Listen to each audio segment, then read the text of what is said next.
I don't think I have anything that increase volition. Oh wait, no. I have this. Yes. But I think that's it.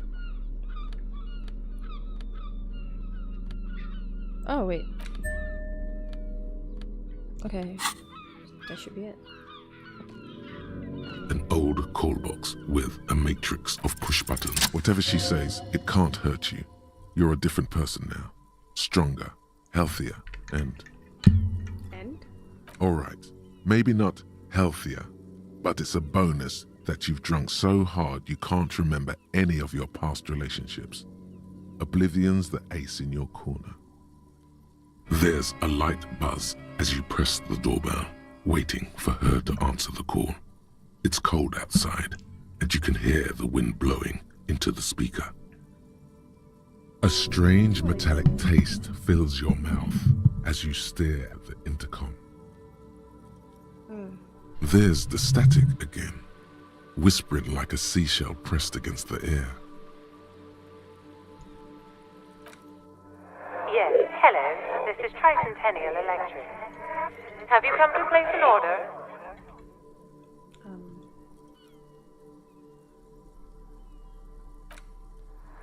My gosh. Here come the bad vibes again. Relax. Distance yourself from it. Right. It's you. Yeah, it's me. My gosh. I didn't think I would hear your voice again. Wait, is she...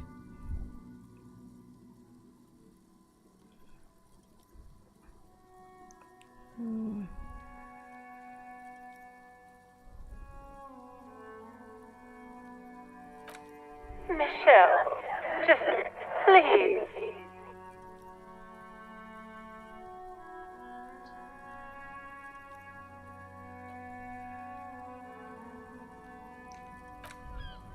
Why did you even call? I don't understand. You've been gone for months. I thought you didn't care. The voice from the intercom doesn't answer, but you can hear her breathing. Wind blows into your microphone again, crackling and echoing in the box. Your hands are getting cold and your breathing becomes visible, forming small silvery puffs in the air.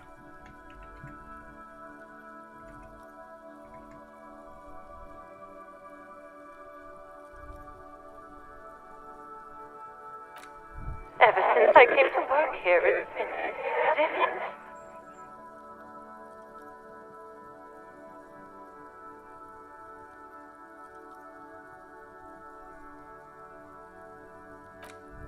As if my mind's been wiped clean. It's so nice.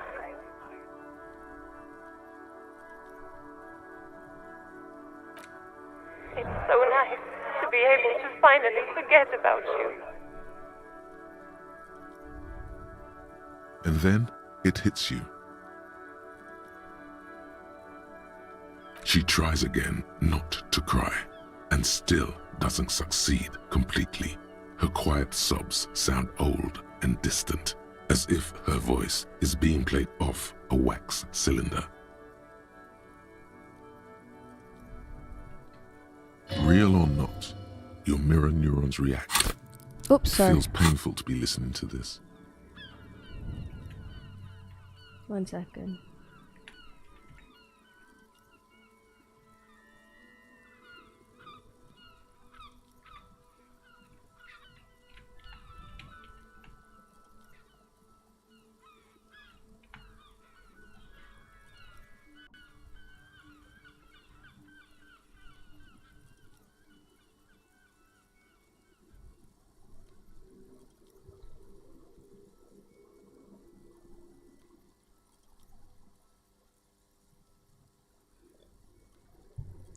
Anger boils up in your chest.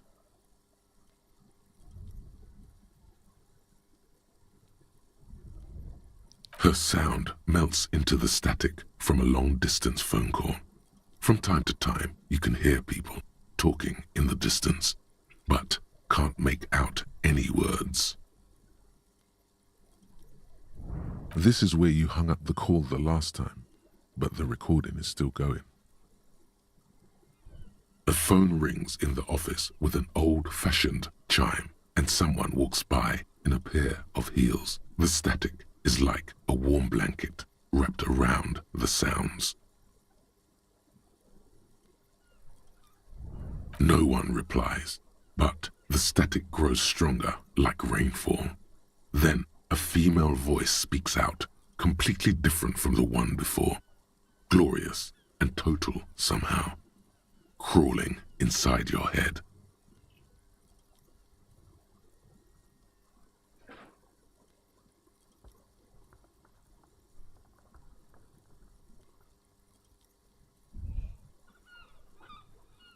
Her words are too cold to comprehend. She smells of sodium lights and rain streaks on car windows. Eyes like pilot lights watch your shape in dark hallways, guttering.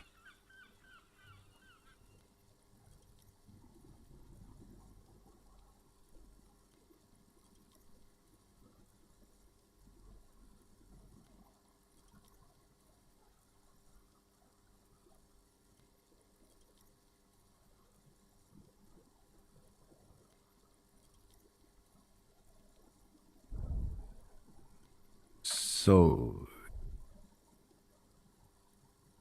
it was a recording trapped in the circuitry from some ancient tenant. This sometimes happens. Shall we conclude here? We have other mysteries to solve. I don't have time to explain it to you right now. Maybe sometime later. Don't take this the wrong way, but during our short stint working together, something weird is almost always happening to you. That's a fair point. Okay, and that. Sorry, I'm reading something.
Okay.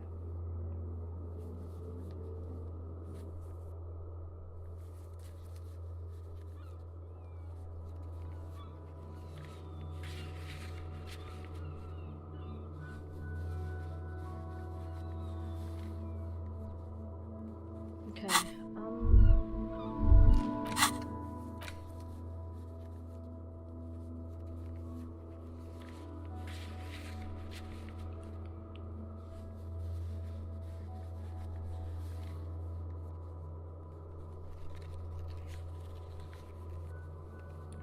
We can talk to Noid, I guess. I don't have talked to Noid.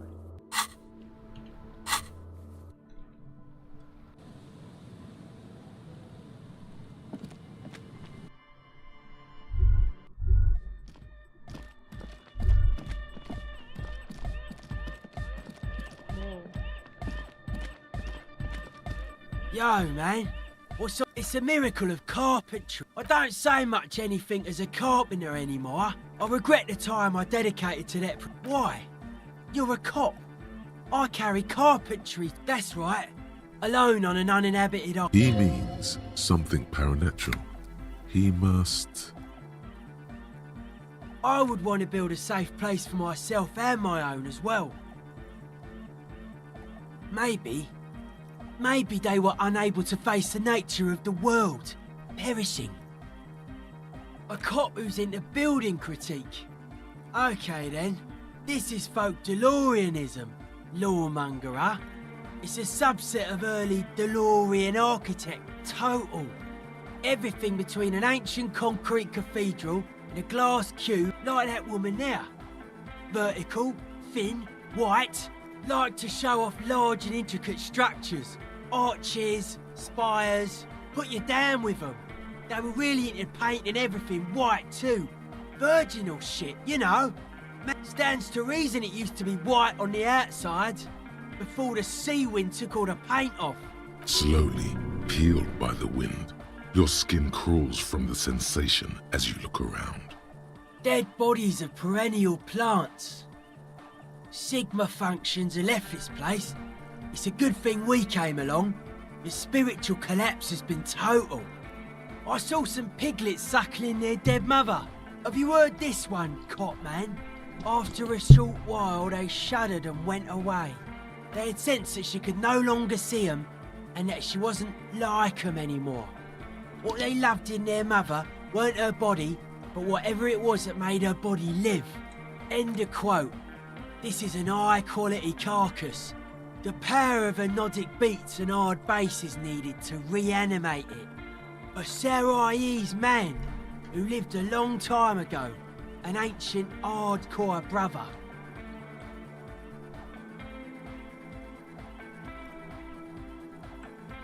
A 3,000-year-old tyrannical regime of history, built and maintained by hundreds of generations of self-appointed intellectuals.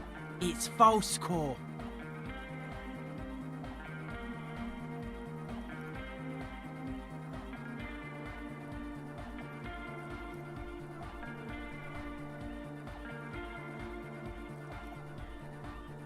Anodic dance music. Regular dance music wasn't hard enough. And yes, I do. You know what this kind of stuff goes well with.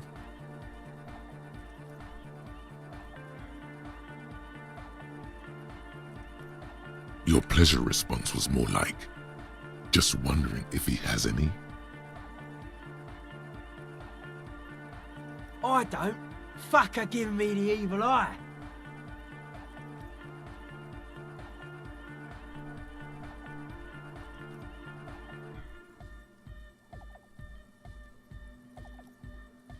No wonder. We have to get rid of it. Dismantle it. Can't dance with a giant mass murderer looking at ya. Not a good look for the club. Mellow, man, mellow. No one's a mass murderer. This is a house of love. Mass murder on the floor!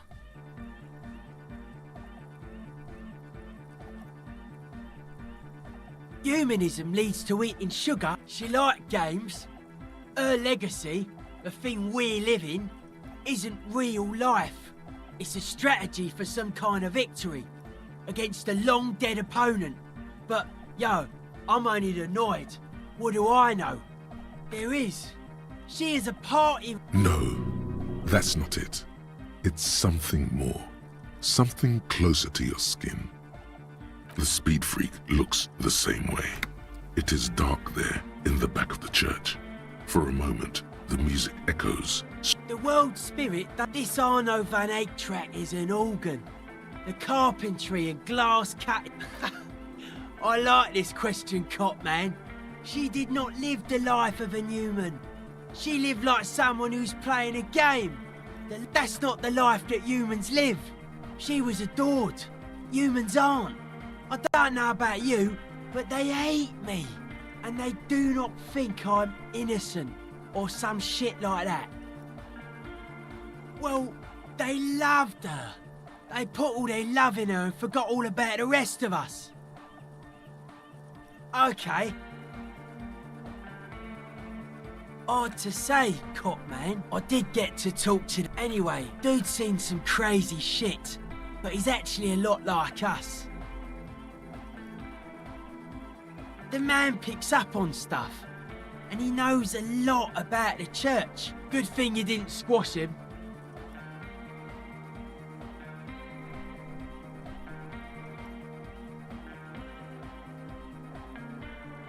The Crabman's been lurking here for a while.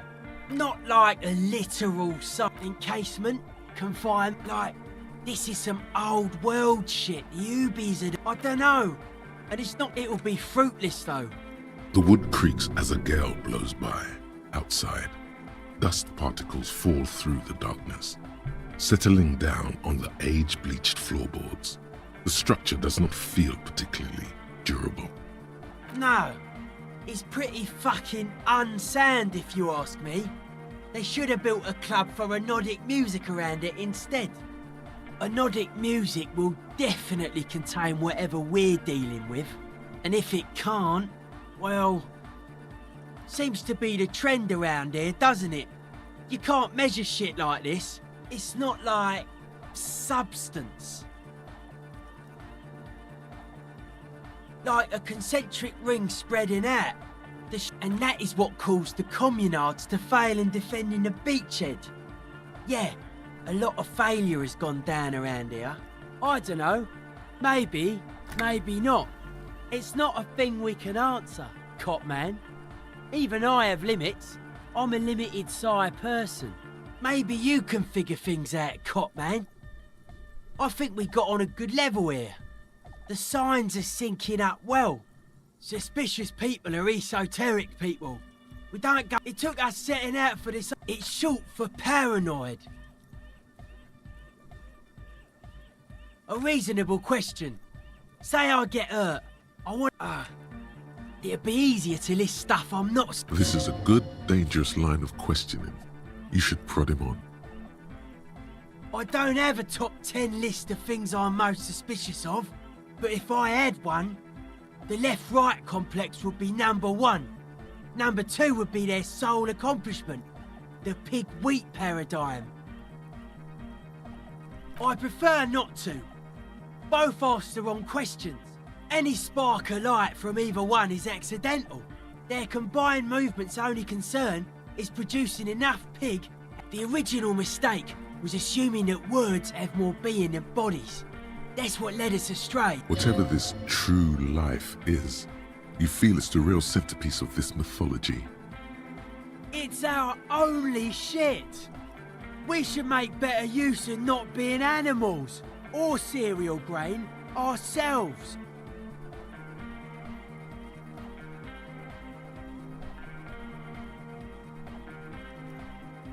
Correct.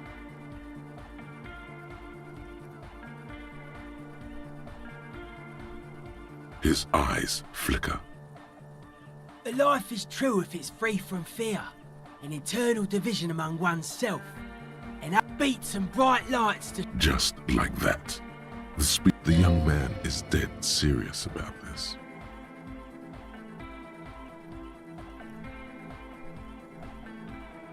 Many non-Occidental cultures share a beat at their art.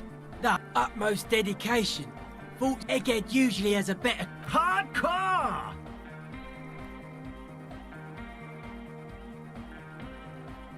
Maybe you're being too specific about it. Try consulting with your spinal cord. Oh yeah, sure thing.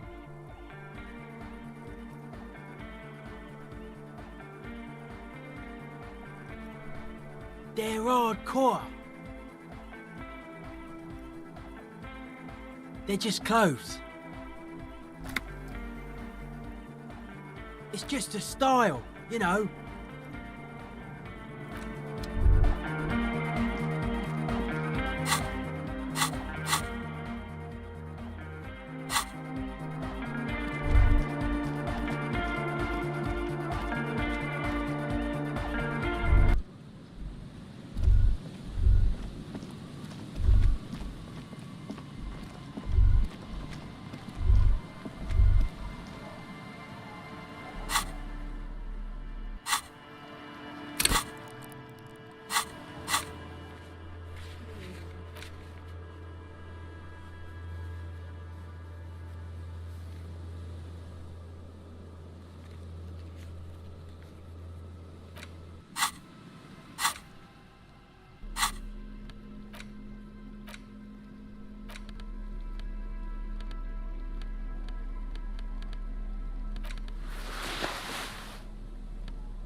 should be more than enough.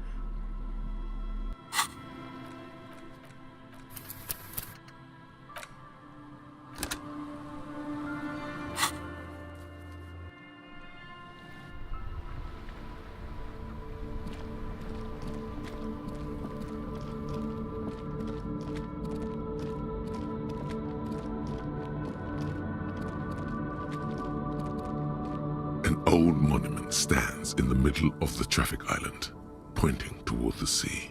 It looks as if it's even by the standards of the Philippian kings. Old sumptuous Philip was known for his profligacy.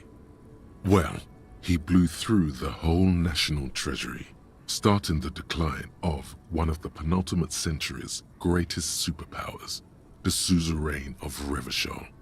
His own maladministration foreshadowed the fall of the monarchy. During the anti-centennial revolution, an end to his family line and the monarchy on the Insulindian Isola. Stories have it that he had his bedroom converted into a treasure chamber, where he stored unfathomable wealth. Krugerrands, bars of gold, ornate weaponry, armor, and various chalices. He called it the Sol Auron. It was obscene. There were whispers he slept on a huge pile of gold-dipped feathers, like some obese dragon, instead of a bed, like a normal person.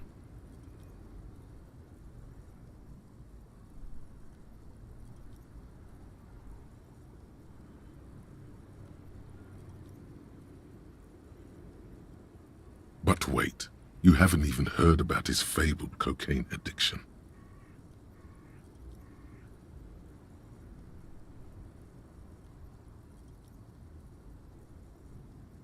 You see, old Philippe wasn't just good at squandering the national treasury on gold and ceremonial weaponry, he was also a prodigious snorter of nose candy. Not just any nose candy, though. We're talking Royal Philippian Blow, allegedly twice as potent as the stuff you find nowadays, and purple. Philippian cocaine was purple.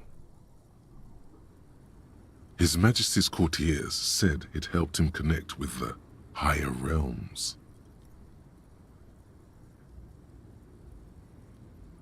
Beneath the cold waters of the Insulindian Bay, thrown there by the revolutionaries after they cleaned out the royal mausoleum. A group of marble pleurons still surround the king's vandalized tomb. A deathly cold wind sweeps up candy wrappers and old newspapers.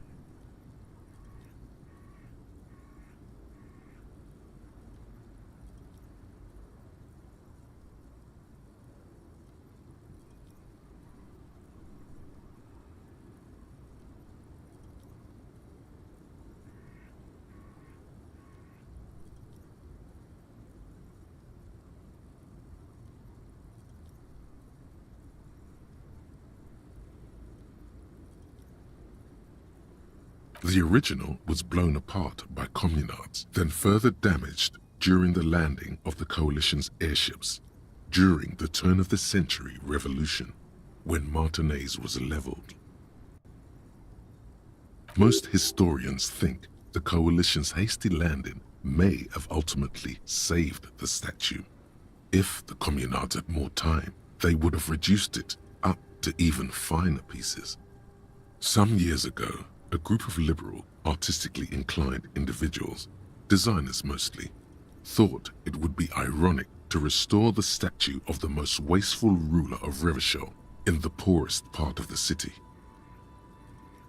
The statue is supposed to capture the moment it was blown apart, like an instant frozen in time, a rare butterfly trapped in amber, floating on a sea of shit.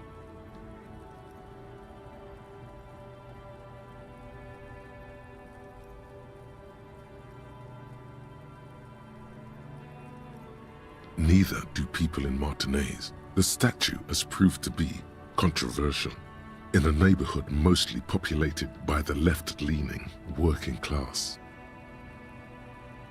Philip III, the squanderer, however, with his bronze face up in the air, doesn't seem concerned about what the hoi polloi think of him in death.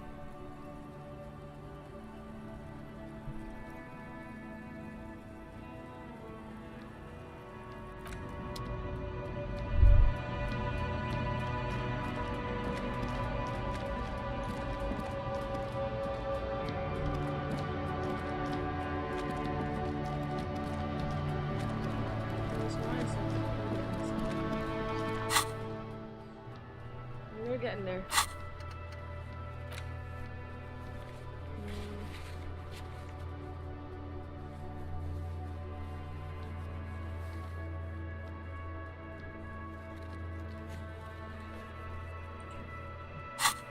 Let's go to the church again.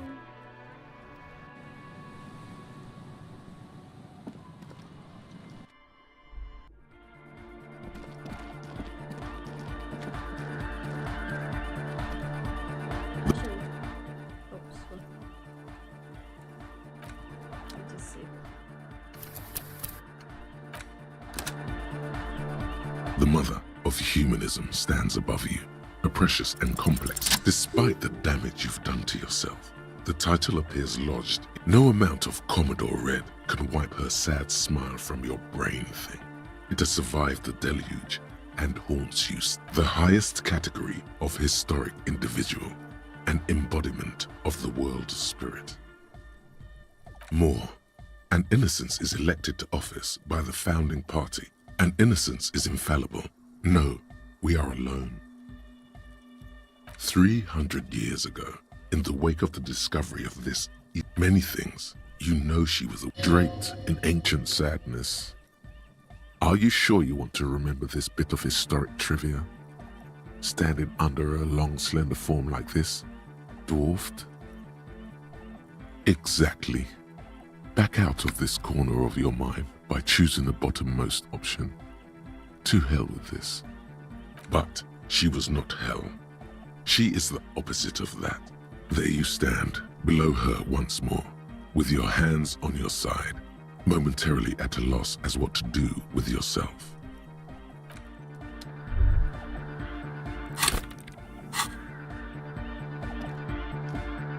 Good morning! Yeah! Harder car!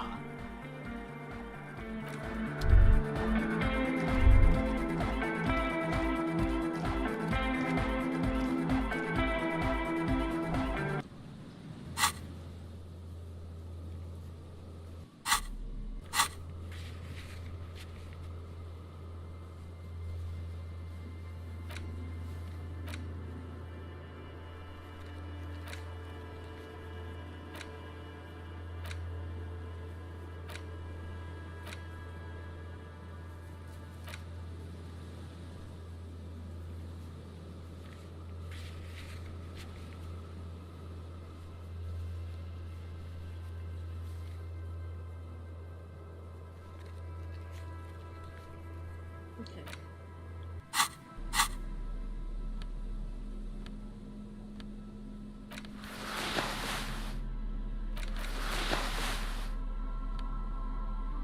More conceptualization.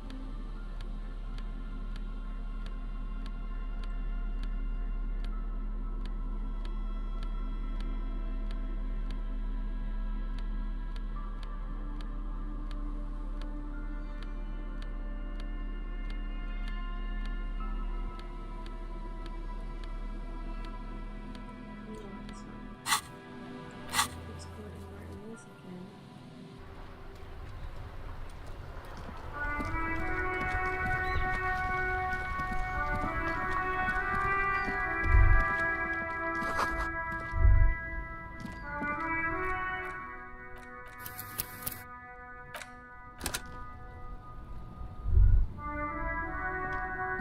The shine on these sunglasses lasts a lifetime, officer.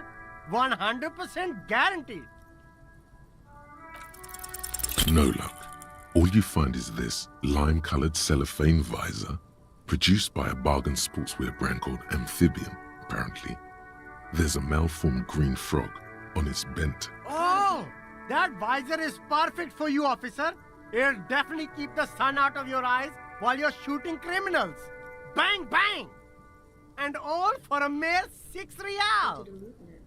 Kim, I find that there's something you should figure. I hope not. You don't like it? Sure, Square Joe. No problem. Let's get you some real shades. I like that fine song. You keep coming back. That's good, officer.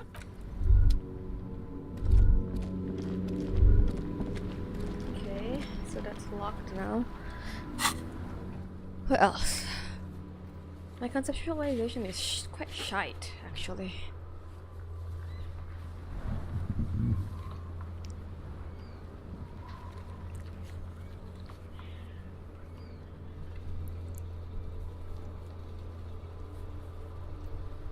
Knick-knack stand?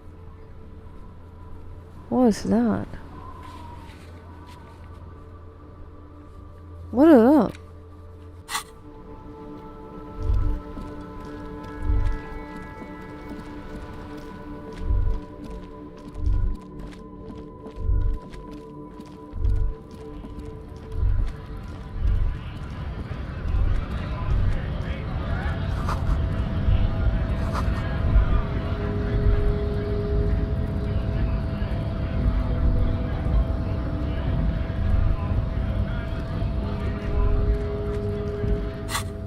I genuinely don't know.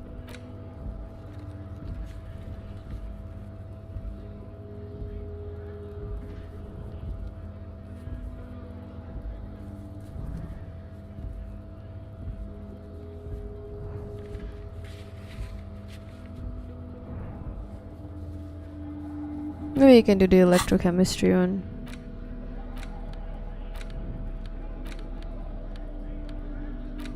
Oh, that's half-light, my bad. Wait, which one was it?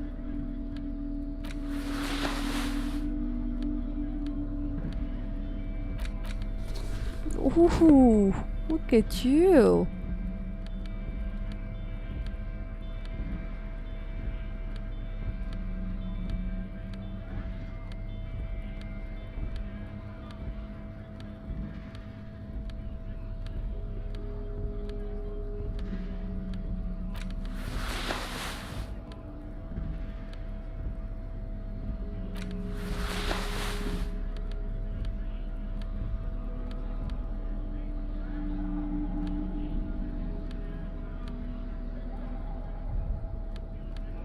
Damn. What if I wear this?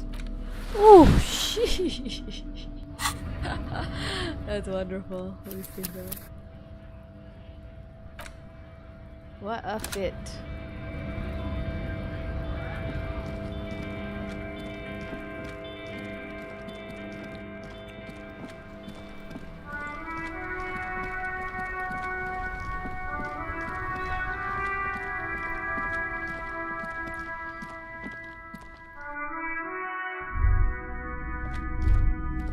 Hello again. How can I help you? Of course. It's in working order still, isn't it? Just pick your tape and set it spinning. It all starts with the tape. Feeling warm and enthralled by the movement of light, while the mind continues to race forward. Lucky bastard. He's probably on Pyrrolidon.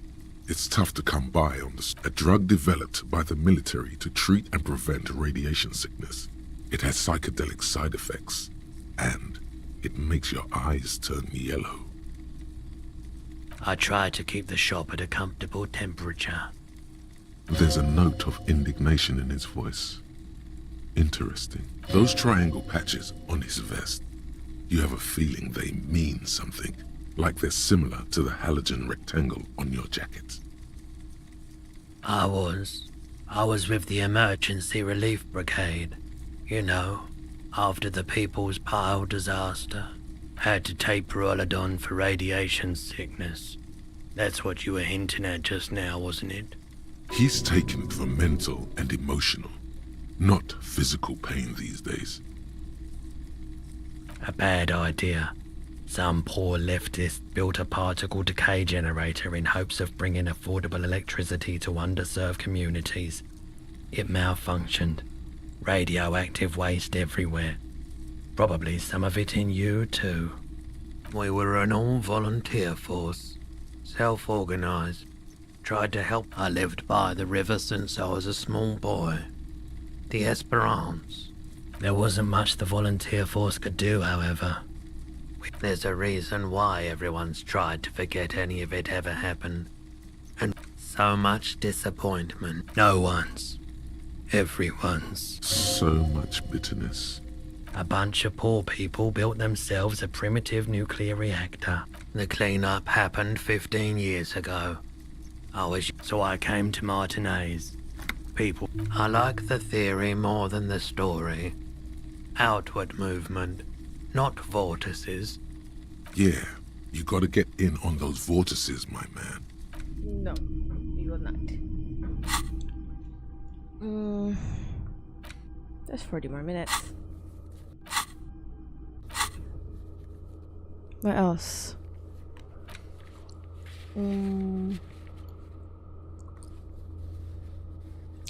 I still don't know what it is. Knick-knack stand?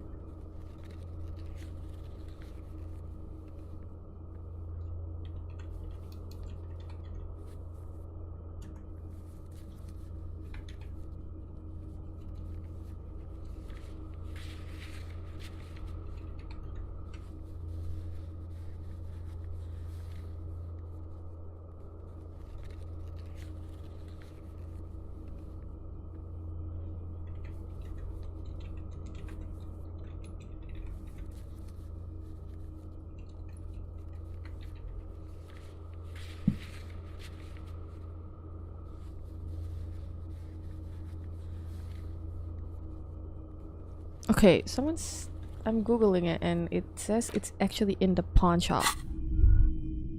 Oh, is it this? You see rows of toy soldiers guarding the rest of the Okay. I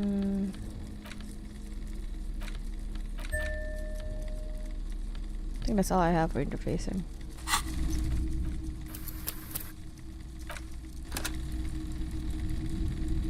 You see rows of toy soldiers guarding the rest of... Why? What's this? A headless man riding a horse? A headless man wearing futuristic tracksuit trousers that say found. Oh, that's the Headless Phone Rider. The Headless Phone Rider. It's at 50 cents. Bargain price. I'll throw in the tiny cap too. I think he's looking for it, or something. That part of the story has many interpretations. Did I mention that this figurine is supposed to be lucky? Always carry it with you. That was a very smooth salesman's grin that almost comes off as earnest. You should learn from him.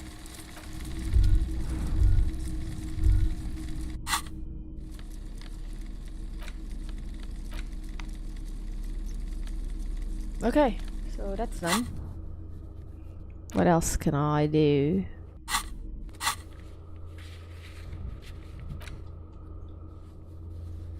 Don't know if there's much to say about it with her.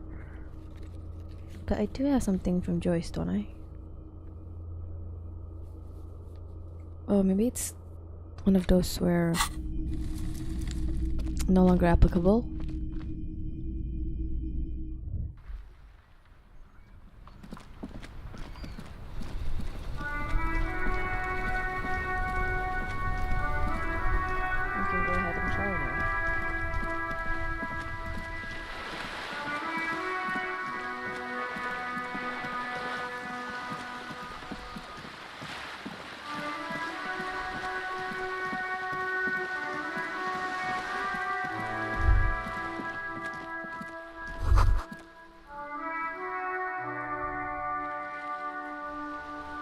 Everyone's armor.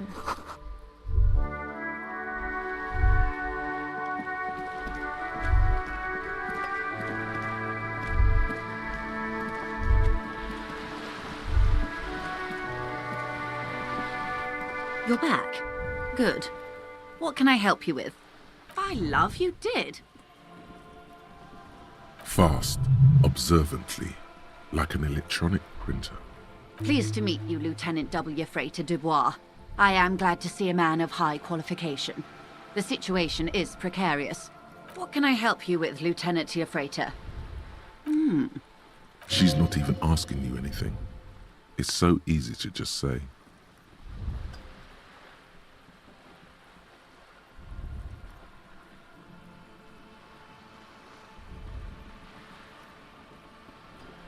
Do I tell her anything? Of course, Detective. You can always drop by later, should something come up. Now, what else can I do for you? Of course. The scabs? You mean the huddled masses of jam? Yes, they were organized by Wild Pines. The contractors picked them up from Jamrock and drove them over. This is standard practice. The company reserves the right to manage... Of course. How else can I help? You don't have to tell her you met Everard right away. There's time. Of course. I am sorry to have more lessons in base. Glad to have been of... Not much anymore. I don't really want to tell her anything about Everard, I think. Maybe. Especially now that we're actually working with her. Or, sorry, with Everard. And now we are at... Maybe it's time to just read some stuff. Let me see if there's anything else I can do. Yeah, it doesn't seem like I can do anything about this anymore. And of course I can't do that. I don't really want to start fighting with a grieving man about that.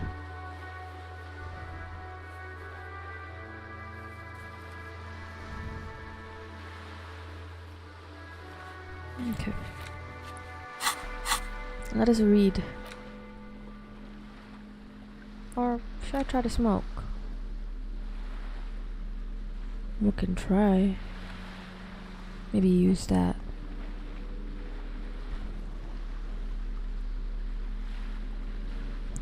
Okay, let me save. We're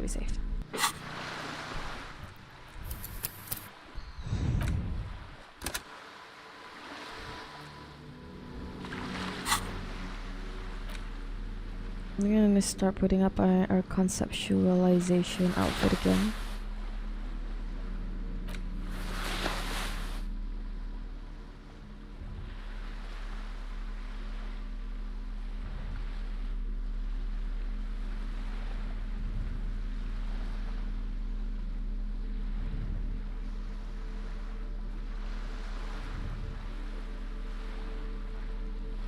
Is that it?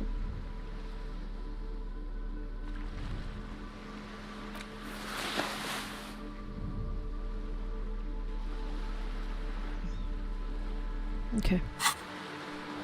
Now I'm gonna smoke.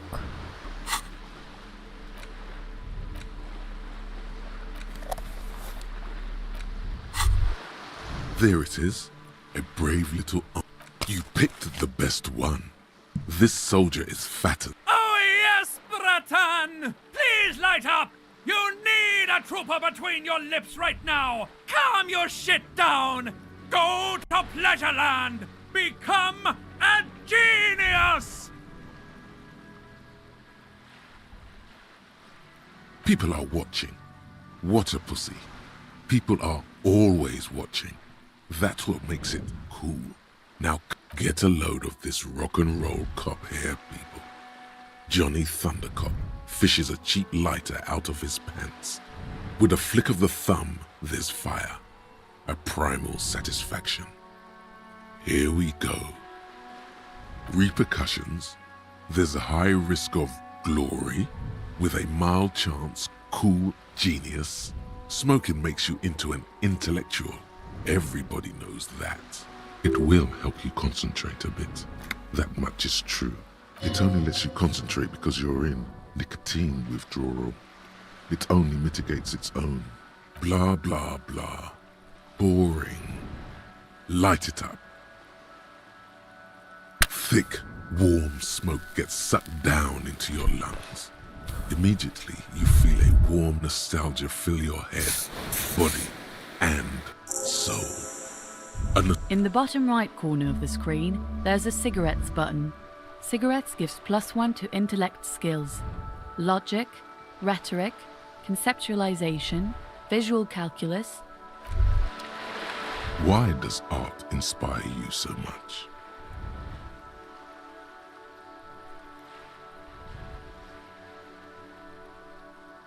Excellent question. Art is a diverse range of visual, literary, auditory, and performative creativity. In short, art is the highest. Have you looked in the mirror lately? You have the exact features of a savage art critic, with that beard and those clothes, disheveled and prophetic. Perhaps you yes, you seek substance. No vapid representations and reproductions of social mores as made manifest in stuffy biennials. Quit being so indecisive. What are you exactly? It's not only you go ahead and provide savage criticism. Okay.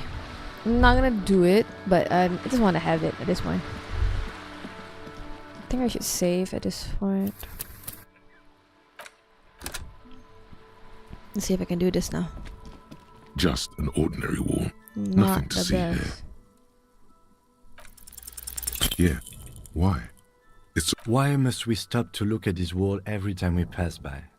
We have business to attend to. I'm sorry. I'm not gonna save. I'm not gonna. I mean. But wait. Okay, that scared me. I still have another one, right?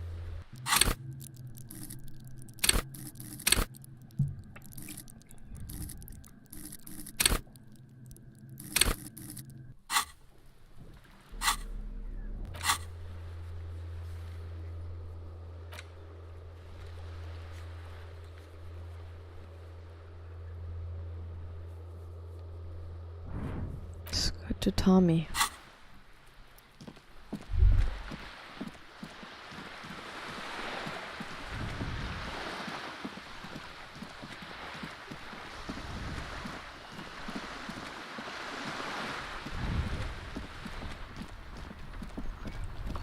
Oh, what was that?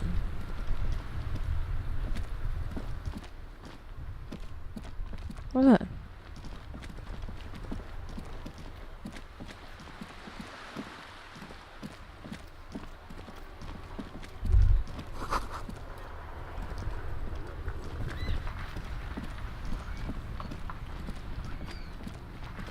Still here. Stuck in this damn jam, my man. What's up?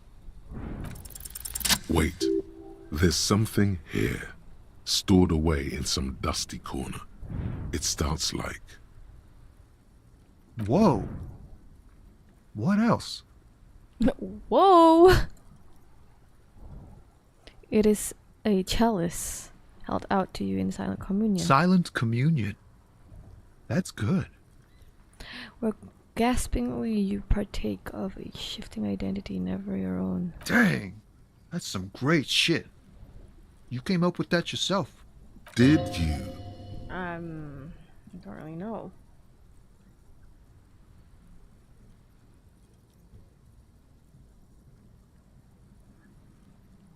No matter.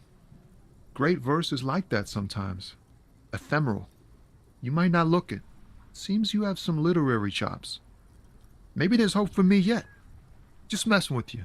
It's cool. You're an okay guy. For a cop. They're more often in the fists than rhymes, see? Let alone honesty in verse. In a small office behind the old military hospital, hunched under the green glow of his desk light, Officer Hans Blau browses through a test print of his Futurist magazine. It's called The Futurist. The typeface on the header is too small.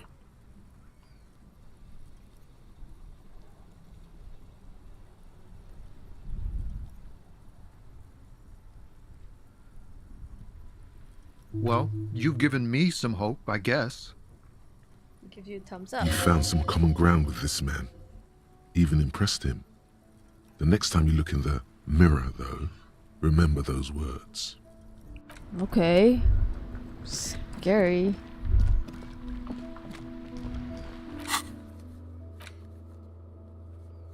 Has it been... I'm a little curious now.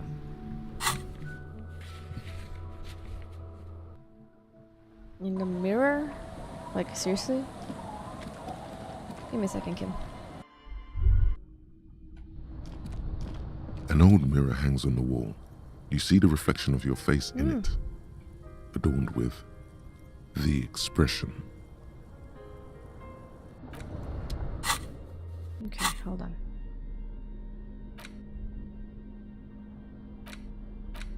Electrochemistry. I'm pretty sure I had more electrochemistry. Or pants, I'm sure. Or am I wearing it right now? I see. Was it a shirt as well?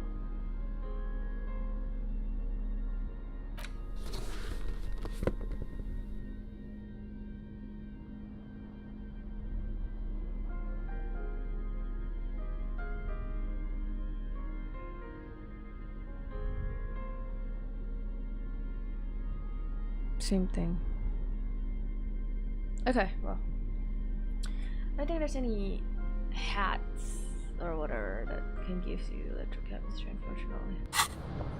And I'm gonna go to see if I can try to do it in the whirly things, because I like the fact that you can have the view of the expression as well. Girl, you look ridiculous. I love it.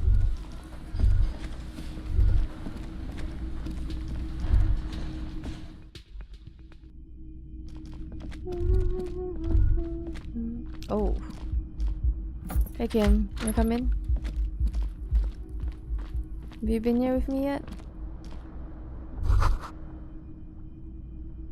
Kim also tries not to look at the pile of taped viscera on the carpet, or the weird suitcase on the hat rack, or the potted plant dying in the corner. But it's all just too morbid to ignore. The man is finding it hard not to trip on the tape, and not to send any of the bottles rolling across the floor, where unidentifiable sludge makes it hard for him to breathe. Smells of vomit in here. He nods.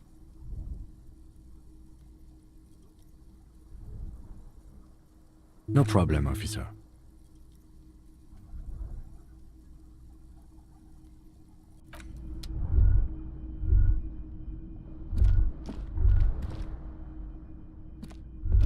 Okay, let me just save it quick.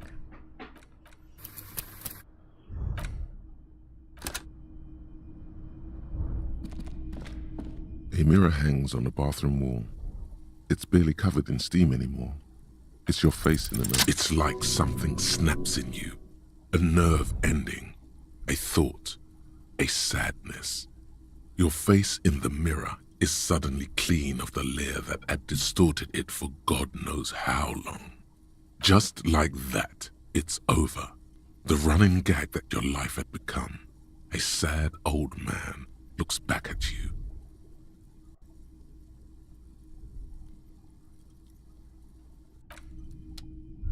A mirror hangs on the bath. No, I'm not smiling anymore. What do you think, Kim? Yes? No, nothing. What about me? Good. Okay, should that not be enough? Alright, so now I'm gonna go talk to Gart.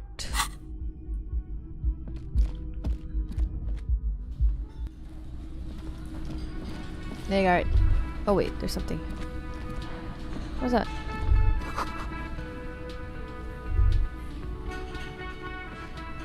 Hey, was there something you needed? Well, well. Bringing him that new bird sure made a difference in his attitude. No, you don't. He tries not to look at you. It's dangerous to acknowledge the karaoke man.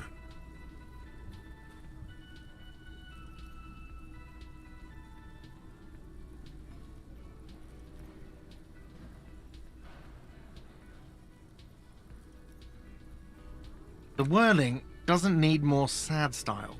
That's one of the styles it can do without right now.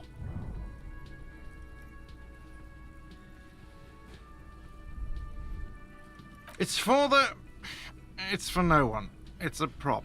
I'm not letting... A lot of people got killed because some arsehole wanted to sing karaoke. Okay, yes, it's for some clients. Ha! Well, we don't have any tapes. They all got... The man in the vest and the violet shirt stares at the... This is the look of a man who's defeated. He knows he's out of excuses. Fine, fine. Climb on that stage and do your thing. Just get out of my hair. I'll plug it in for you. Damn this karaoke machine. Oh yeah, time to do the damage. Okay, I'll sing it when I'm not busy.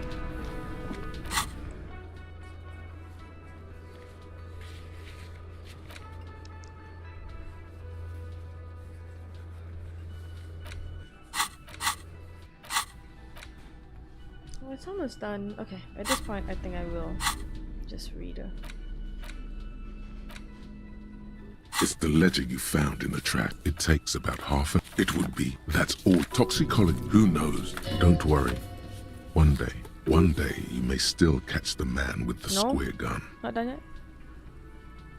It would be very... That's all. Toxicology. Who knows? Don't worry. One day, you may still... Not much has changed.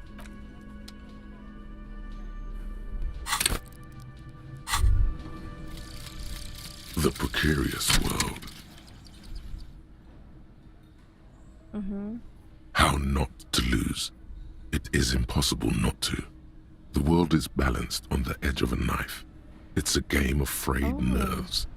You're pushed on by numbers and punitive measures, pain, rejection, and unpaid bills. You can either play or you can crawl under a boat and waste away, turn into salt or a flock of seagulls. Your enemies would love that.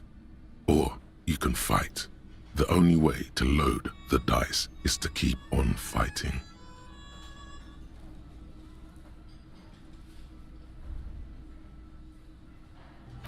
Okay, that's interesting actually. Alright, so with that,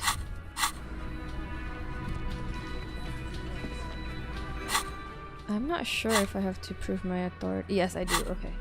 So if that's the case, I'm gonna have to wear my authority outfits again. Enough of this nonsense.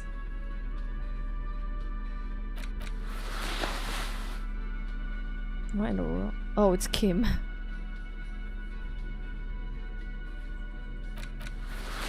we should put on composures.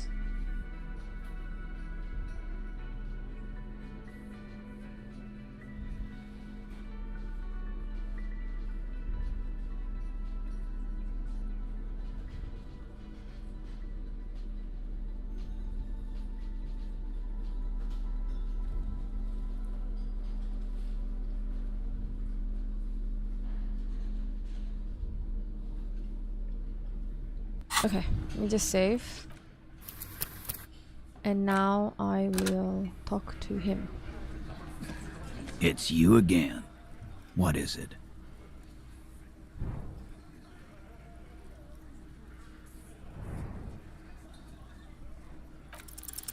As you look around this room full of sweating, you believe you've seen Apricot. Huh? You gotta... Not quite there. Speak for yourself, buddy. They didn't see shit. Congratulations. So... Don't let him drink that. Just don't antagonize him. Titus? She stopped. You wanna if you don't... What is her name? Glacia. I'm on due. She's staying here at the Whirling in Rags. A real pretty one. Silvery jumpsuit. Blonde. That's I'm on due. Shit. The girl. The girl upstairs? That can't be her. She knows you. Oh, it's her! It's definitely her! It's Miss Oranje, disco dancer! You inexplicably add cool after the victim's name, but no one notices. Your spine is too damn straight. None of these people would ever suspect you've met her. Whatever you do not tell him you know her. That would... Relationship? There wasn't. Something is off here. Was like that car. Okay, enough.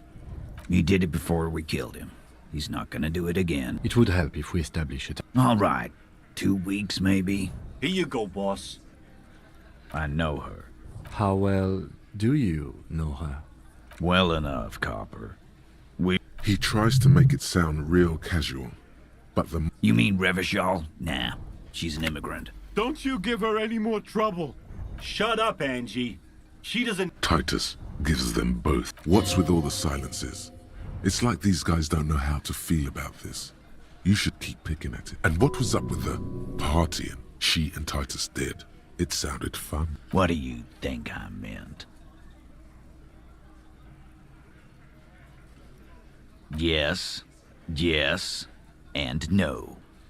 Got something to say about it? No, we just fucked. That's all. I'm not gonna give you any deep... He really went out of his way to seem comfortable with this topic. Remember what I said. Freight Okay. Gotcha.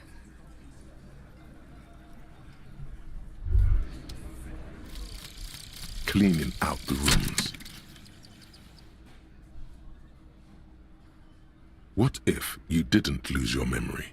What if something in Martinez came and stored it all away, for you to slowly open one box at a time, so you can choose which parts to keep? Keep almost none of it. Only the flowers on the windowsill. Only the distant sound of a radio. Lose all the actors, the dark shadows. Leave only the still lifes. The blissful distant wash of waves. If everybody knew, you never did. She'll be coming soon. That is all.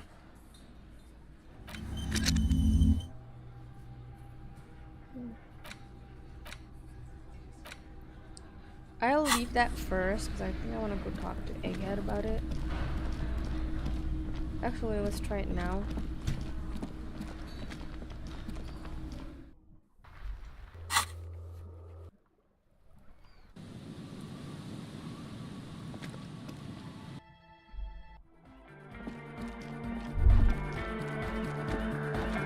Good morning! Yeah! Harder car!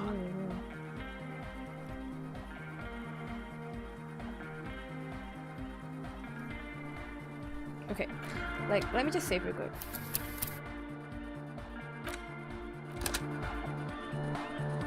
If I open my thought cabinet and I delete that right now.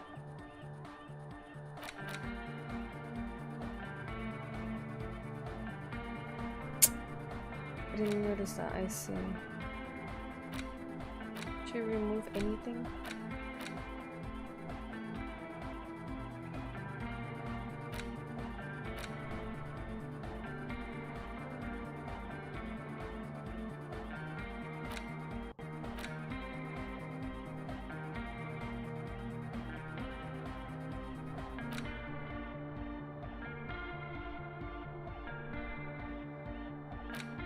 Okay, we'll unlock another one.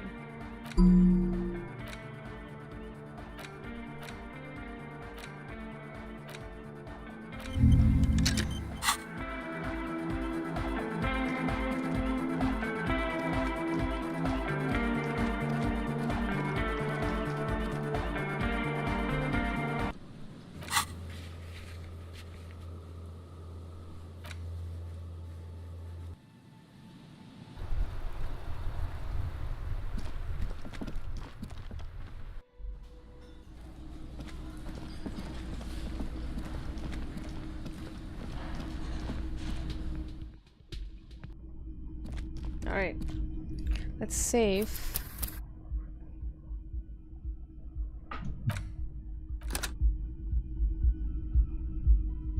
The door is closed. Who is it? This is the police. Come on up.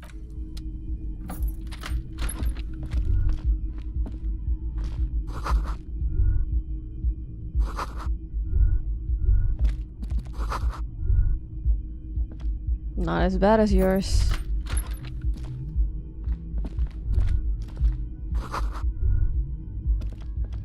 This medicine cabinet is full of... It's been... This toothbrush belongs to someone. Pharmaceuticals line the shelves. Anything of note? Pill bottles rattle like bones. An opioid receptor antagonist. It's used for diamorphine overdoses. Among some foreign, probably Messinian or Gotwaldian, marked a bright orange bottle with peptide stamped on it, in sunny, happy letters. Jackpot, it's speed, man. Just what you were looking for. They call it dextroamphetamine and talk about psychological disorders, but what we're seeing here is some scientifically advanced trucker speed. Peptide, a euphemism for pharmaceutical. The fuck are you waiting for? Let's get...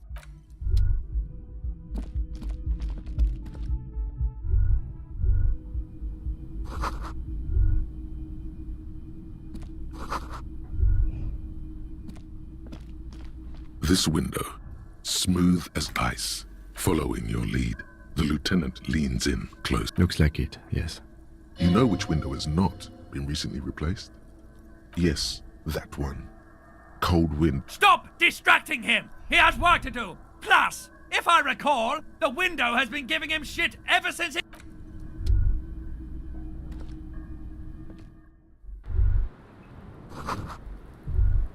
Alright, let's save again. I'm gonna attempt to get the flowers. Just as you look at the flowers, a gust of wind raises them from the roof. The wind brushes... Okay, and I'm reloading that. Okay, I'm gonna see if I have any hand-to-eye coordination. Shit, I don't think so.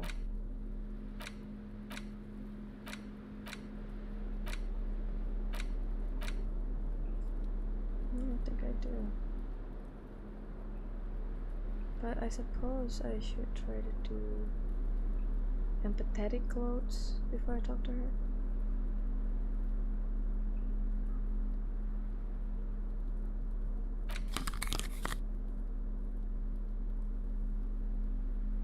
Thought I did have one empathy quotes. No? Am I wearing it maybe?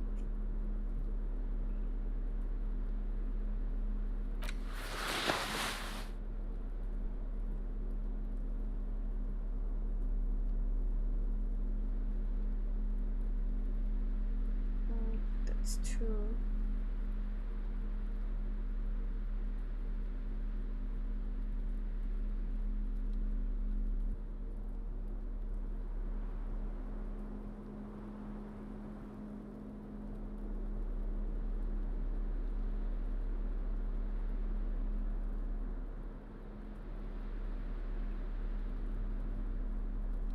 Alright, doesn't seem like I have anything else. These are some wonderfully regular pants. Okay. Not too tight, not too loose, moderate in every sense. You'll blend right in at some pleasant dinner party. I know you do. These Inter-Isolari pants are like wearing a perfect compromise in your nether regions. Okay. No one will call the moral intern on you like this, that's for sure. You're a little more moralist now, buddy.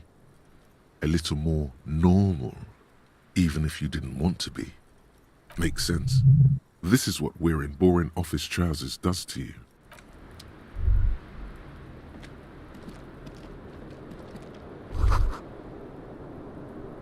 Alright, let me just save it again.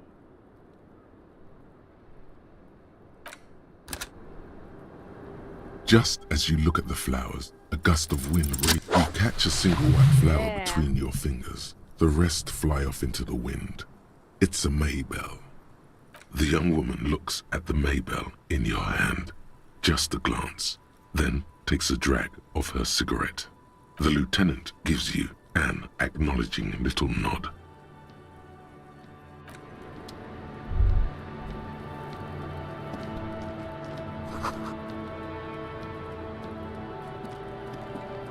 Welcome to the roof. Her hair is still below her silvery jumpsuit.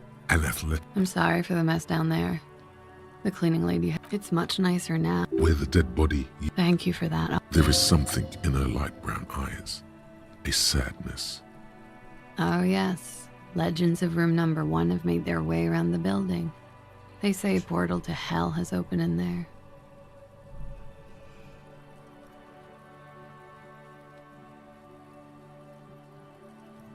They also say that. I'm Kim Kitsuragi. I'm a detective from Precinct 57.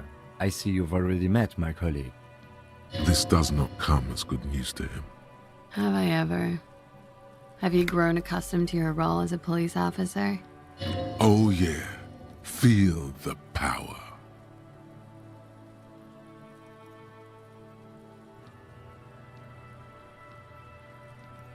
Like riding a copper-cycle. There is the tiniest bit of flattery in there. Miss, we are investigating the murder of the man down there. The people who put him there have asked us to talk to you. Huh. I see. Be careful. Ask something else first. When you go there, use words like, I hear you have been through something difficult. Clausier Amondu.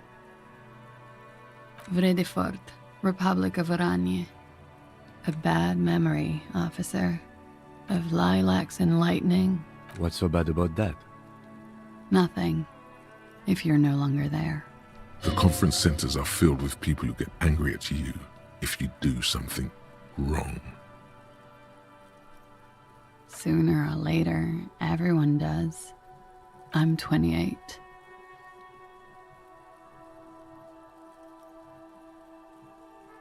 Something stupid. Want to hear what's stupid? Somewhere in a one-room apartment on Boogie Street, a young man shows Patrol Officer Tilbrook his genital warts. His partner, Emil Mullins, can't be. He's warm, Mullins replies, because he's under the radiator. No. More stupid. Oranese lit. Oranese literature. It's what I studied at the university. Fear of failure, fear of death, how it sucks to be Oranese. All national literatures are... only the name of the nation changes. If that's true, then Revacholian Lit would fit you like a glove. Nothing. I do nothing with it. Cool. I've made more money by just being than I have with Oranese Lit. Many things. It's the world's most tired smile. Miss Oranje, now there is something you should linger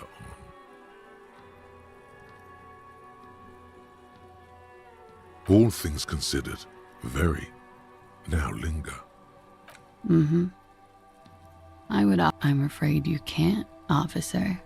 Why is that? Because it's buried in a sealed plastic bag at an undisclosed location on the coast, along with cash and airline tickets. Thank you for your candor. Why? They say so in your tourist brochure. Keep travel documents away from your person when west of the river.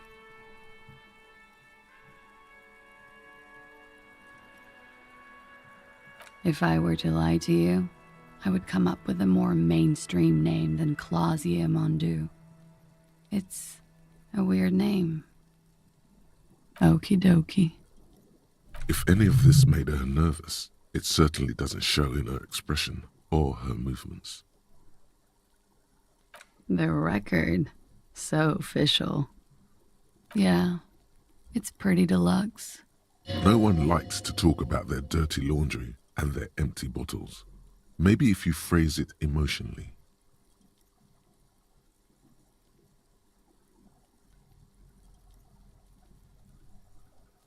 I'm wintering.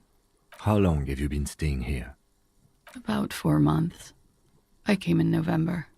Here in the Whirling, here in Martinez, or here in Revachol. I heard this is where the washed-up disco has-beens go.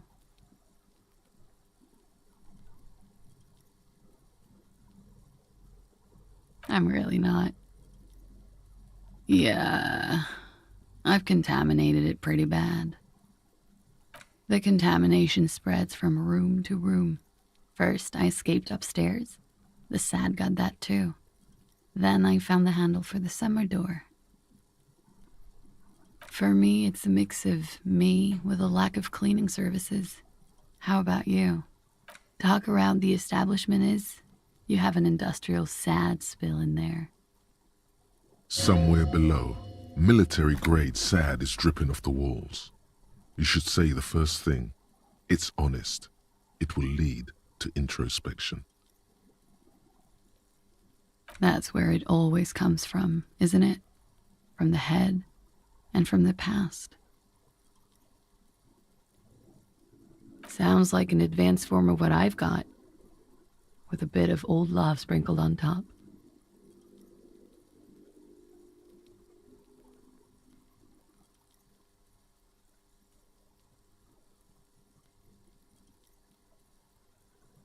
Are you sure? Love is terror. Brother, blast the Ziggy now. Press that pleasure button. Let the pain recede. It is. The lieutenant makes a note in his notebook. He finds the answer unsatisfying. Okay. Watching herself reflected in the bedroom window, tall and sparkling and draped in smoke. Something difficult? I've been through at least half a dozen difficult things. Which one do you mean? By sexually assaulted, you mean raped? Yes. It's a bit early in the morning for raped, isn't it? She sounds positively buoyant, vivacious, totally unbothered. Is it? It is afternoon. Time flies, man. Yeah, I'm gonna go with not raped. I don't want to say that shit about him. By him, she must mean the victim. Tell them it's not my style. They'll have to, if they want to jazz up the charges, they'll have to get someone more, rapeable. Are you saying that you were asked to tell us you were assaulted? Not explicitly, but I understood what they meant. It wouldn't hurt to spice things up a bit. Some assault and battery. Sexual assault, maybe. It was clear the latter would be spicier. Pretty much. Warming them.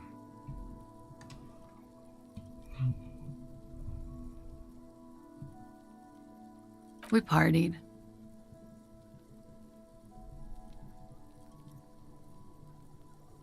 A lot of partying going on. From Titus. About her and Titus's relationship. That's where you heard it. With all due respect, sir, I think we partied a little harder than that. Oh, it is. You're still alive. What did you do when you partied? We drank, sir. A lot. For weeks, basically. We had that effect on each other. We made each other drink harder. That's why I liked him. What else? Stimulants. Speed also has that effect, making you drink harder. And then drinking harder makes you do more speed. It's quite the combination.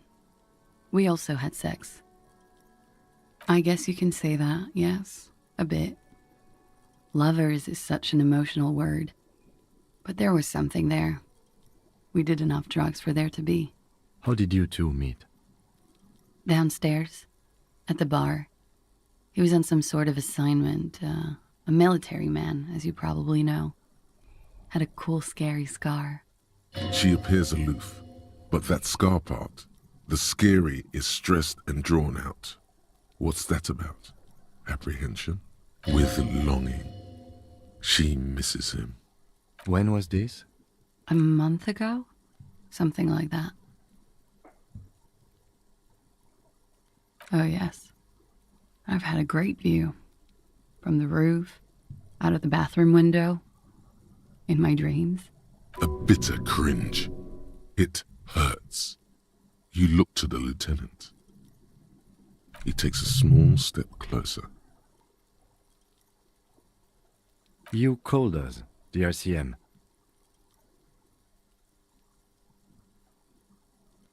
Yes. I made it. And I would appreciate it if you didn't tell everyone. In Martinez, they call it snitching. Reporting crimes is confidential in Revachol, miss. Because I couldn't handle it anymore. None of these people called. He just kept hanging there. Then they started stripping him. Tearing off his armor, demeaning him, throwing rocks at him. I didn't exactly disguise it. I just muffled the mic and nicked the landline a little. With nail clippers. And I diverted some radio fuzz into it, into the cold wire. So, she's God's mystery foam cutter. Did I? Fuck. I didn't mean to. I had no idea what I was doing. I don't know, sir. It was stupid. I was drunk, too. I was probably afraid the union was listening in. Locals say they have ears in the wires. Thank you for making the call, miss. It was the right thing to do. I didn't want to, sir. But if I hadn't, he'd still be hanging there.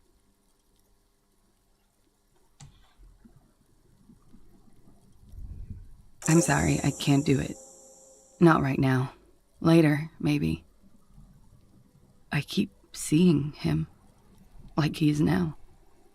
I can't talk about his... I don't know... hair. I know it's difficult, miss. We can return to it later. She meant she sees him in her dreams. You're kind of weird, right?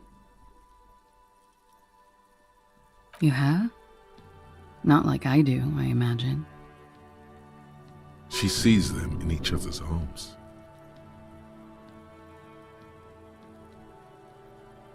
Oh, yes. He had something to do with the strike. One has been roiling since I got here. Rotten timing. But you probably know all about it. And his role in this strike was... what? I think he was in a security detail. He was ex-military, worked for Wild Pines, and against the Union. We didn't discuss work much, if you know what I mean.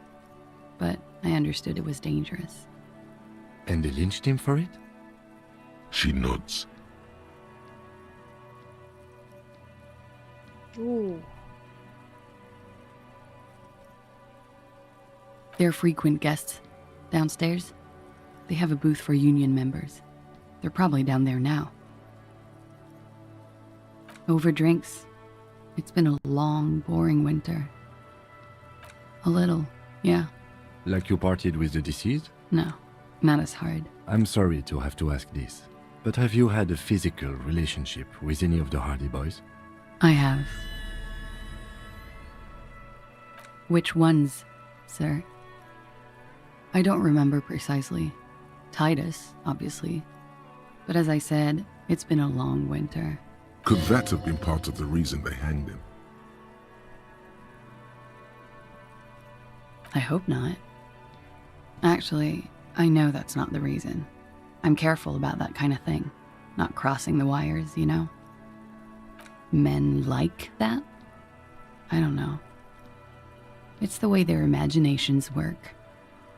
I suspect it's what they'd like to do to me. She changes balance from one foot to another, crossing her legs. Bullet? They shot him too? They stripped his clothes and they shot him? You mean after they hanged him? I'm confused, sorry. So am I. Were you aware that he had also been shot, miss? Things are starting to go a little over my head here. I thought he was hanged. I was not present when they did it. I don't know what happened. I just know what they told me. And Sylvie, the bartender. It's hard to know what to think about that answer. She's just tired. Don't push her too much. She breathes a silvery sigh of relief and weariness. The air on the roof feels humid. Should we head by downstairs, officer? We may have things to discuss there. She nods, Silvery cigarette fumes disappear into her mouth.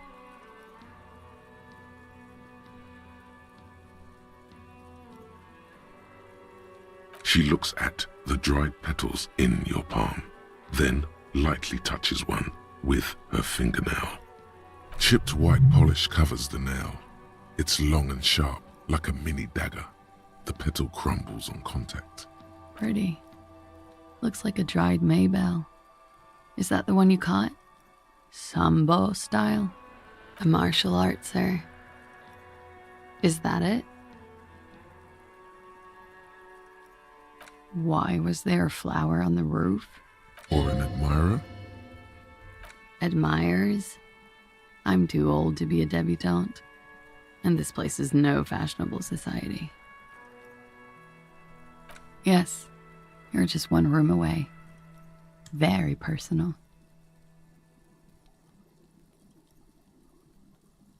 Funky.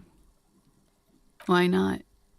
I'll be here until 11 p.m., drinking coffee most likely.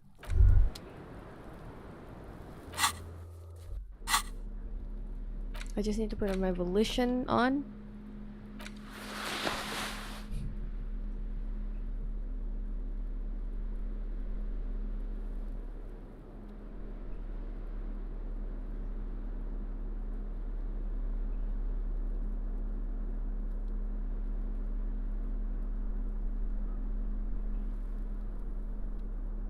Wait, is that my only volition? Seems to be. Oh, here.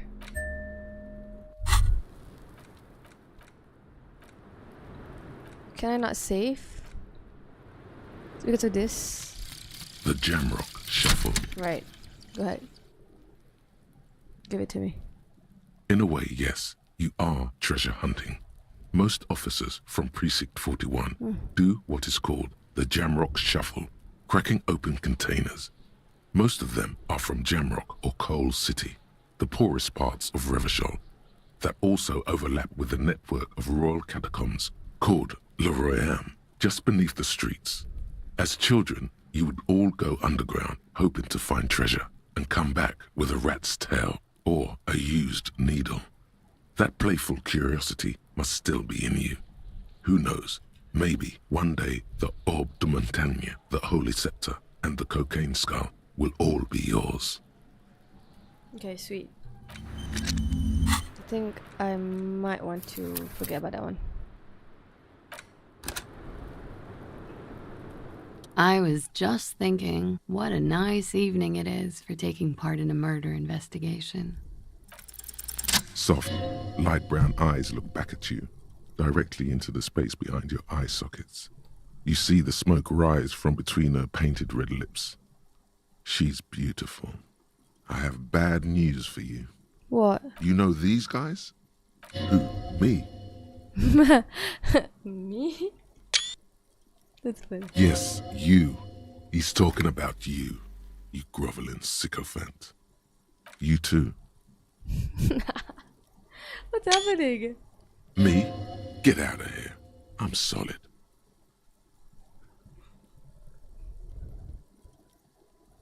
These guys are compromised. She's got them singing along to her tune.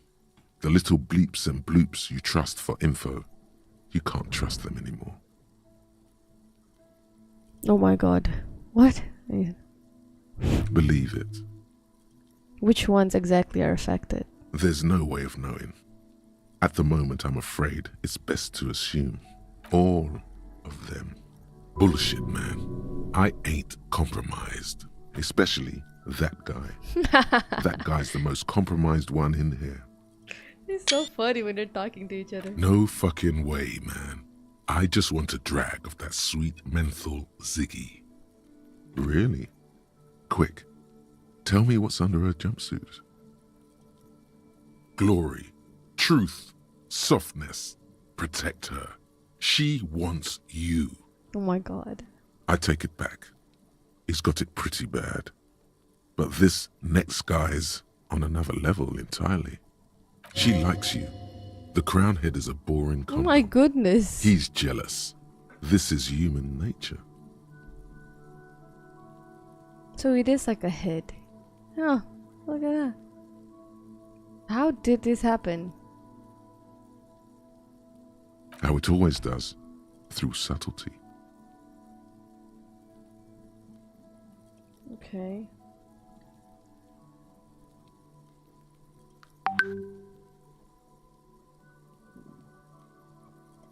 What can I do? There's nothing you can do about it. You are how you are, and she is how she is. Things will go as they do. No.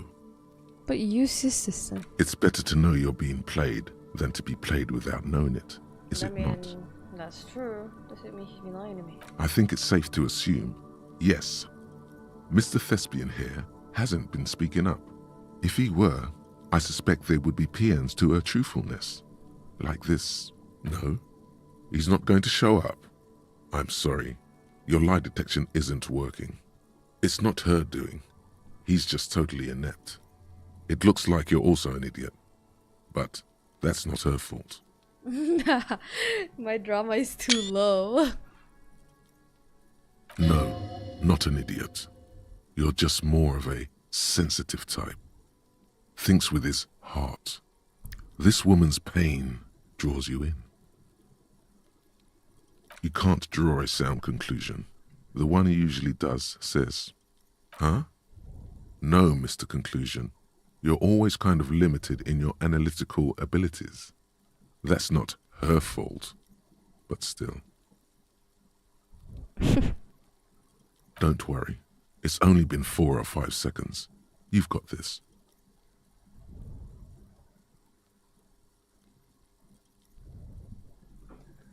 Huh. I don't think I should be saying anything. But I'm kind of curious. The silence broken. She exhales a little cloud of smoke and says, Not my favorite topic, but okay. Oh god, I already skipped it.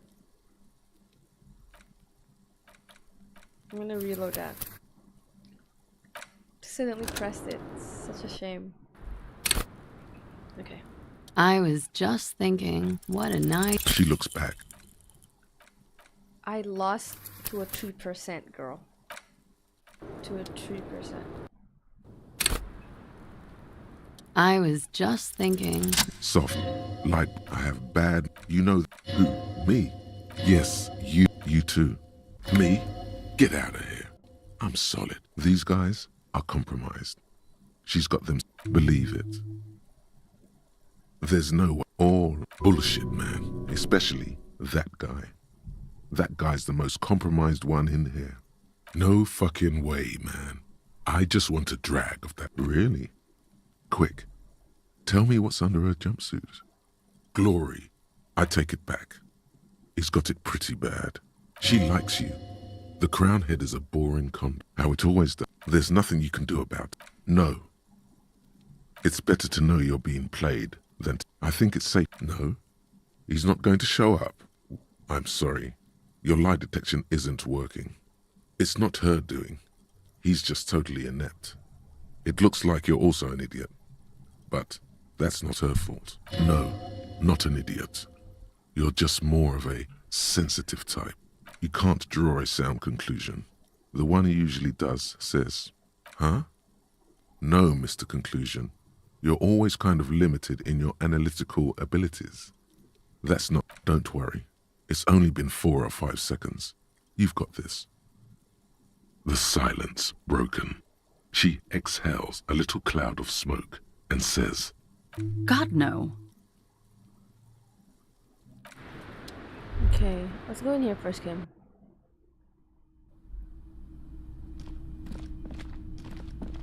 I know you want to talk, but we should really talk outside. Looks like we have more to discuss with those so-called Hardy boys. Half their reasoning just went out the window. Nothing will make them respect the RCM, but it will disrupt the game they prepared for us. We just stripped off one layer of whatever it is. Her decision to not corroborate their story was definitely not part of the plan. Why did she tell us all of that? What else could she have done? Lie? She saw there was no way to lie and get away with it.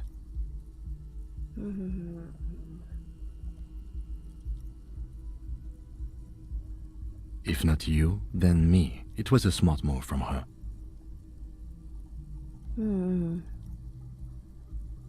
You think so? She seemed forthcoming. Unusually so. Being forthcoming about some things is a good way to obscure other things. The best liars are always forthcoming. Anyway, we should move. I suspect our investigation will bring us back here soon enough. I agree.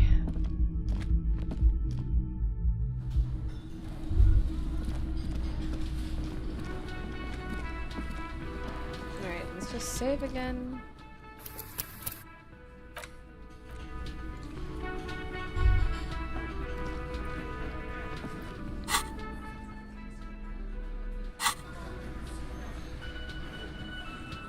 It's you again. What is it?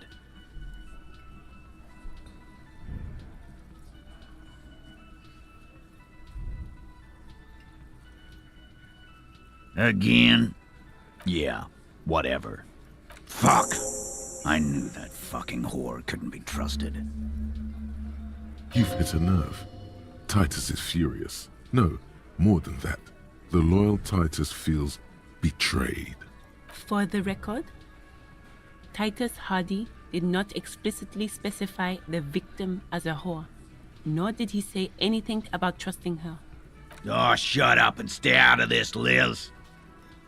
He raped her. He was out of his fucking mind. You have no idea. She's just in denial, asshole. You don't understand the traumatic experience. She's shutting down, and she doesn't fucking trust you. Yeah, she's crazy, you know. A crazy bitch. You know the type. She's fucked up. I did think, yes, that she's a little crazy. She wasn't raped. The witnesses' statements were very clear. Lawman, I'm at the end of my goddamn rope with you. I fucking told you not to push her. His hands become fists. And you went and pushed her. I am gonna fucking... Titus Hardy! Success. Titus backs off. Fists down, everybody. Goddamn, no one tells you to put your fists down. Everett personally sent me to take care of this.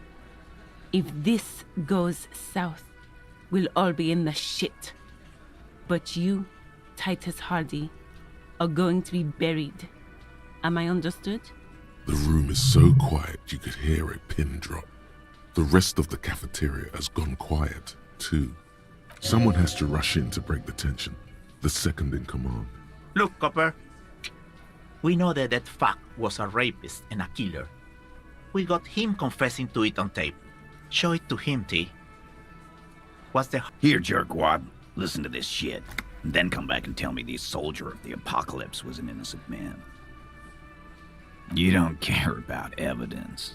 The fuck are you a cop for, then? Pigs, T. They don't care about getting the truth. They care about getting convictions. They are fucking keeping a score on their... I won't be on your bulletin board. If you don't listen to the tape, we got nothing to talk about. You think we go into this shit deaf and dumb? You RCM aren't the only ones who know how to bug people. There's no university degree for that. We have machines. We're in logistics. How do you think a harbor works? It's advanced stuff. Understood? You've listened in on their communications. How long? Since way before their chief started taking swing lessons. Things got nice and quiet after that. It's not advanced. You just hold up in a coop all day, writing down what they say. It gets hot as hell in there. Don't put yourself down, Angus. It's important work. Yeah, man. You're like a radio genius or something. Those notes are some in-depth stuff. Indexes and shit. What's on it? We call it the door gun a mega mix. You'll know why, once you listen to it. Don't forget your tape, lawman. Compliments of Titus Hardy. Okay, fine. I'll do it. You do that. Oh, and keep it. Maybe you'll need a reminder of human ugliness someday.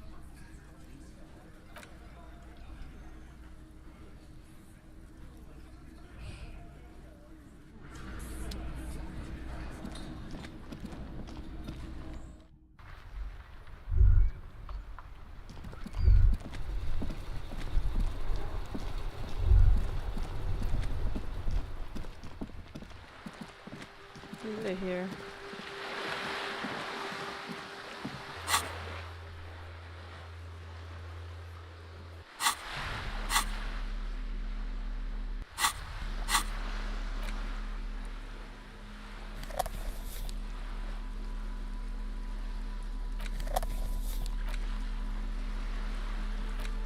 The porter reel is just what you needed.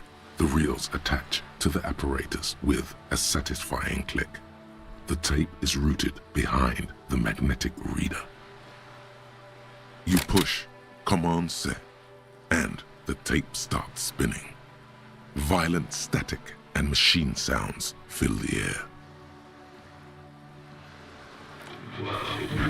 This isn't Revachon.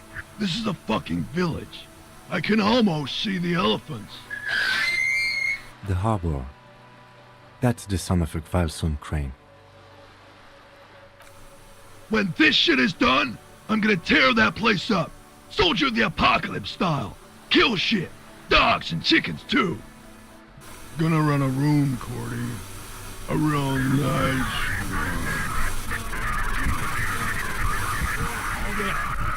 I don't give a shit. I'm fucking done. I'm done mentally. I'll fucking do them all in. Rape that disco cunt on the counter. You know, the dance a whore upstairs. Do it Kohoi style. Never did get that taste out of my mouth. The lieutenant presses the button marked Arrête on your porter reel. The tape stops spinning. End of recording. It seemed authentic enough. Probably recorded off the shortwave, then edited to seem more incriminating. He sounded like he was on patrol around the harbor walls.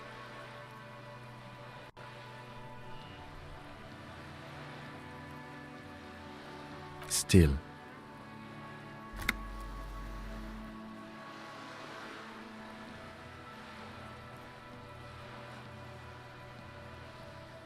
there's more going on here than we know.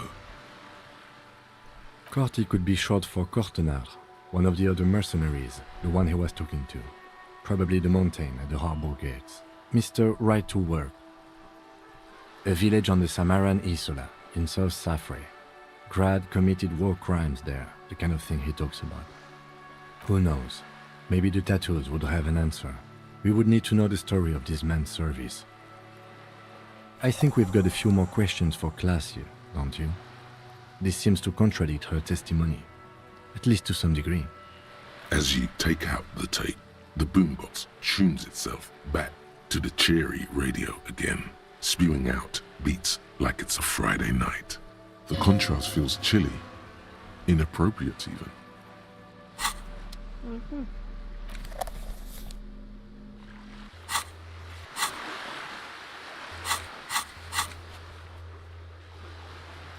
My Morales is finally getting up there.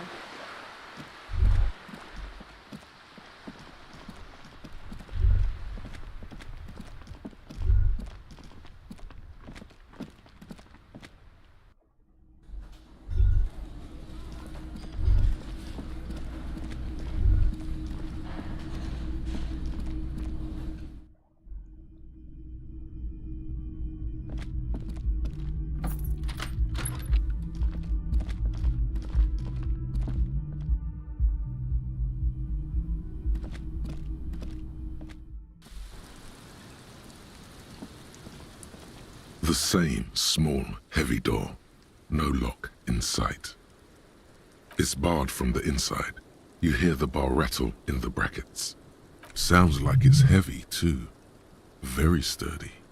I don't know, Lieutenant Yefreiter. It is not the first closed door we found in this building. There is also your mysterious blue kitchen door. I don't know. The further we get, the more this building seems to be tied to the case. Below, the hostel cafeteria creaks and groans under your added weight.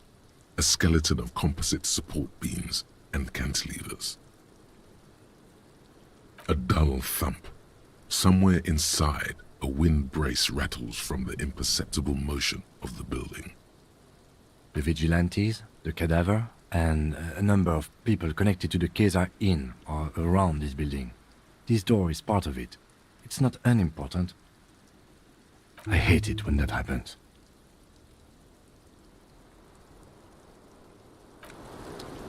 Alright, Kim, let's save that real quick.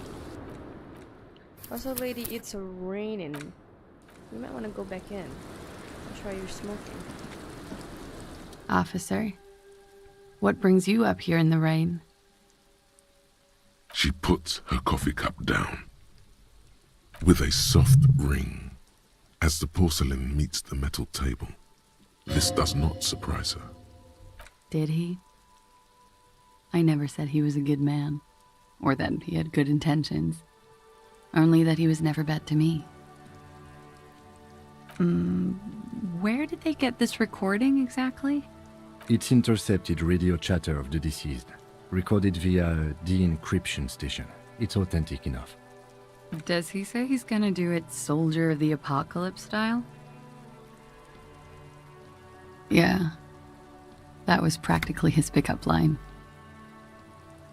A memory surfaces in her tired neocortex. It's not entirely unpleasant. Did he say whores a lot? Was he pretty much on the verge of doing it Kohoi style? He wasn't actually there. He didn't do a tour, or at least didn't tell me he did. Would have been overkill anyway. He lived his own little Kohoi. It wasn't his everything. Yes, was he bragging? Oh no, I'm pretty sure he did all those things. Then integrated them into his idea of normalcy. To keep on living. Until they just sort of turn into his, what's the word I'm looking for? Running joke. I was gonna say running joke. And it sounds like you didn't even get the good bits. Lely's punchlines got way, way funkier than that. He was like the Seminese conflict, the Kohoi massacre, and the 36 famine in Yezut all rolled into one person, then cast in Orani ceramic armor, which he wore in bed and in the shower. When he said he was done, and done mentally, it didn't sound like a joke. Sounded like a deeply troubled man. Well, maybe I pieced him back together with my magical personality. Afraid of what? That tape the Hardy Boys recorded? Your mother probably never told you this, but girls are evil. Had I the physical robustness and social support, I'd be in Kohoi. I would be tearing it up Soldier of the Apocalypse style. She wouldn't. She doesn't have the full Hoi in her. Did he tell you he had actually done any of those things? In Martinez, I mean? No. We were too busy laying waste to our own nervous systems to direct any of the fury outward. He seemed happy, I guess. At ease. As much as a man like him could be. There is a small measure of pride in her, that she could quell the rage in such a being. Thank you for clearing that up, miss. Whenever you're ready. I'm interested to hear what Titus Hardy has to say now. She takes a very small sip of her coffee and smiles.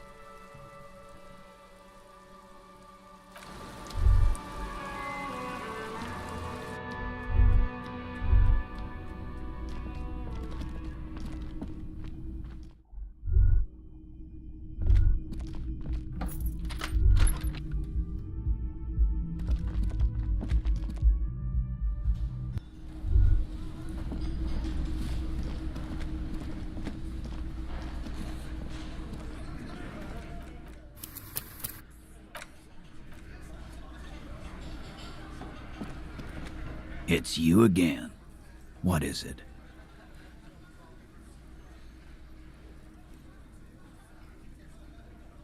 And? He tenses immediately. Chest tightens. Jaw sets. Ready for another blow. That fucking fucker. You're the worst cops in Revachol. I gave you gold on that tape.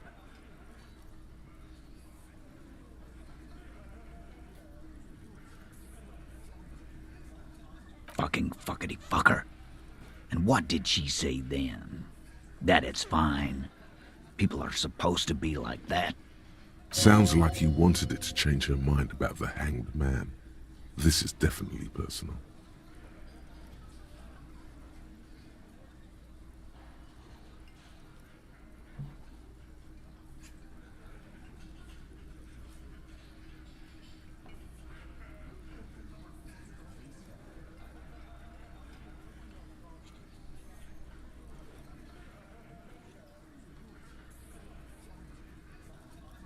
Yes. In fact, I think she thought it was a little funny. Funny? No good goddamn psycho whore. Alright. All fucking righty then. I guess it's good then. That fucking...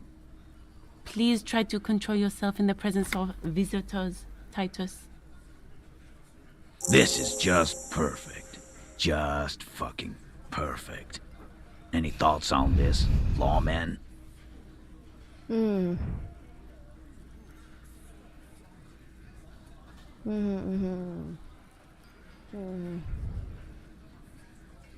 Nah, I know her. She's just a girl. In over her head. Titus, she has my whole skill set compromised. She's some kind of pro. He's like, what are you talking about? You don't know. She's a model. She won a pageant. She's not some helpless girl. She handled the mercenary well enough. She's a hardcore party girl with a bigger death wish than mine. Handled him? She got into some stupid shit with that guy. Shit we had to take care of. Oh. Yes, we heard all about it, and the fact still stands. You were more disturbed by the tape than her. Yeah, they're all queers. Can't bump, hard fist, or anything. That is not what he said. What?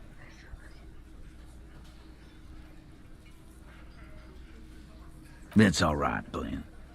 I just thought I thought anyone would come around if they heard that shit.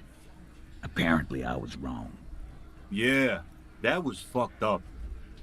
He wanted her to see the man for what he was. Now that you know, you might want to lay off this topic, or else you might antagonize him.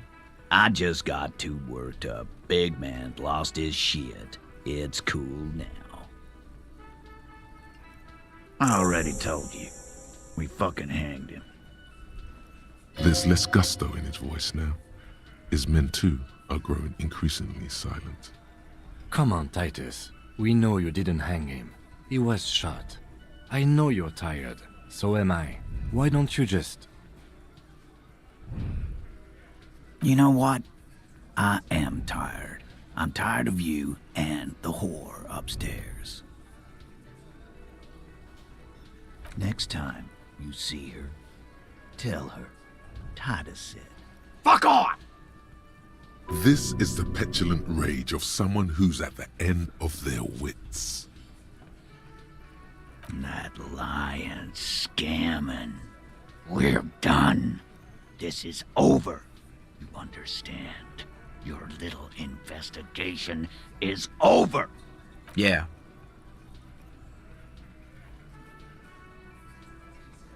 On the floor, beer drips out of the can into a small puddle. No one does anything about it. What is this quiet funeral shit? All we need is some beers in us. Bartender, 20 beers for the Dock Workers Union. Why do we make it 40, huh? Why do we make it 100 beers? You're not loud enough. 100 beers? Now we're talking. Hoppity hop over here, cafeteria manager. The window might be closing. The more beers they get in them, the less cooperative they will be.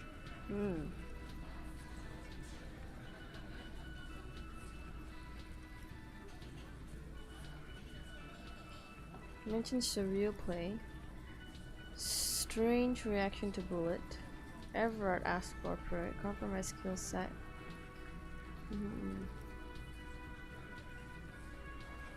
Okay. Should we try it? Okay, I'm gonna say first. I'm a bit worried. I'm just a bit worried.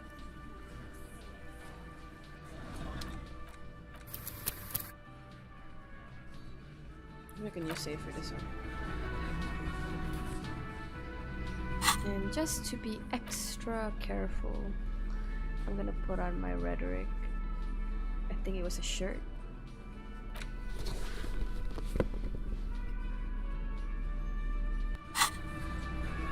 It's you again. What is it?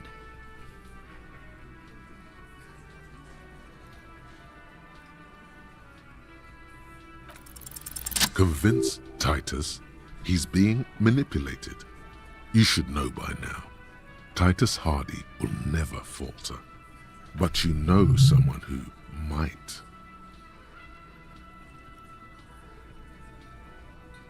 Fat Angus, the powerful guy. Mr. All Muscle. The time has come. Put him in the pressure cooker.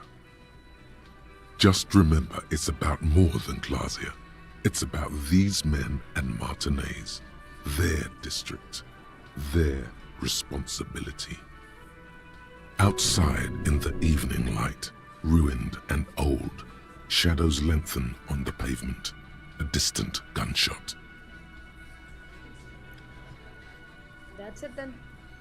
Case closed. We're going home, Kim. Huh?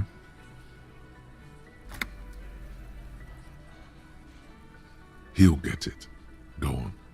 Write it down, Kim. In Martinez, they just kill you because they don't like you. Got it. Kill you because they don't like you. All because... Because of some chick. Because you're a foreigner. Because you work for the wrong people. Because they like killing.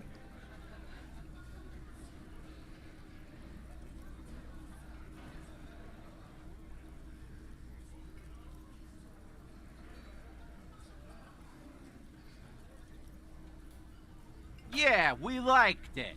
It was fun, wasn't it, guys? We had a great time. It wasn't for your fucking entertainment, Dennis. They kill you because they think it's funny. They just hang you, like in the Dark Ages. Make a display of your corpse.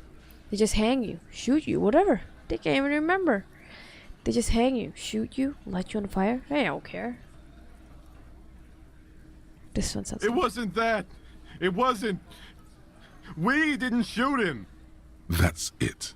That's the weak one. You flushed him out. Now go in for the... Officer, you will be next if you don't shut up. He's onto you. He knows what you're trying to do. Steel yourself. Push on. Just ignore Theo. Oh, what? You're gonna kill me like you killed him? For no fucking reason?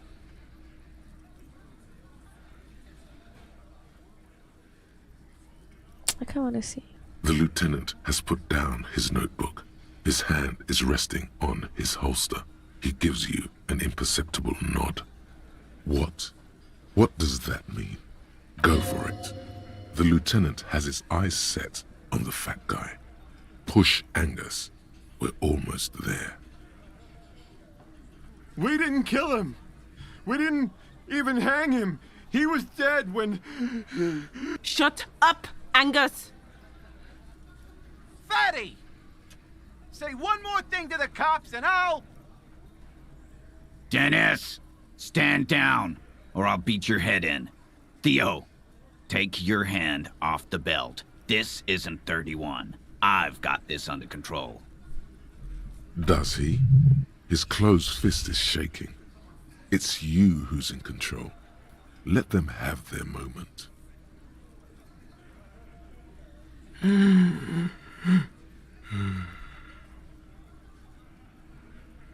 Angie, where's your goddamn inhaler?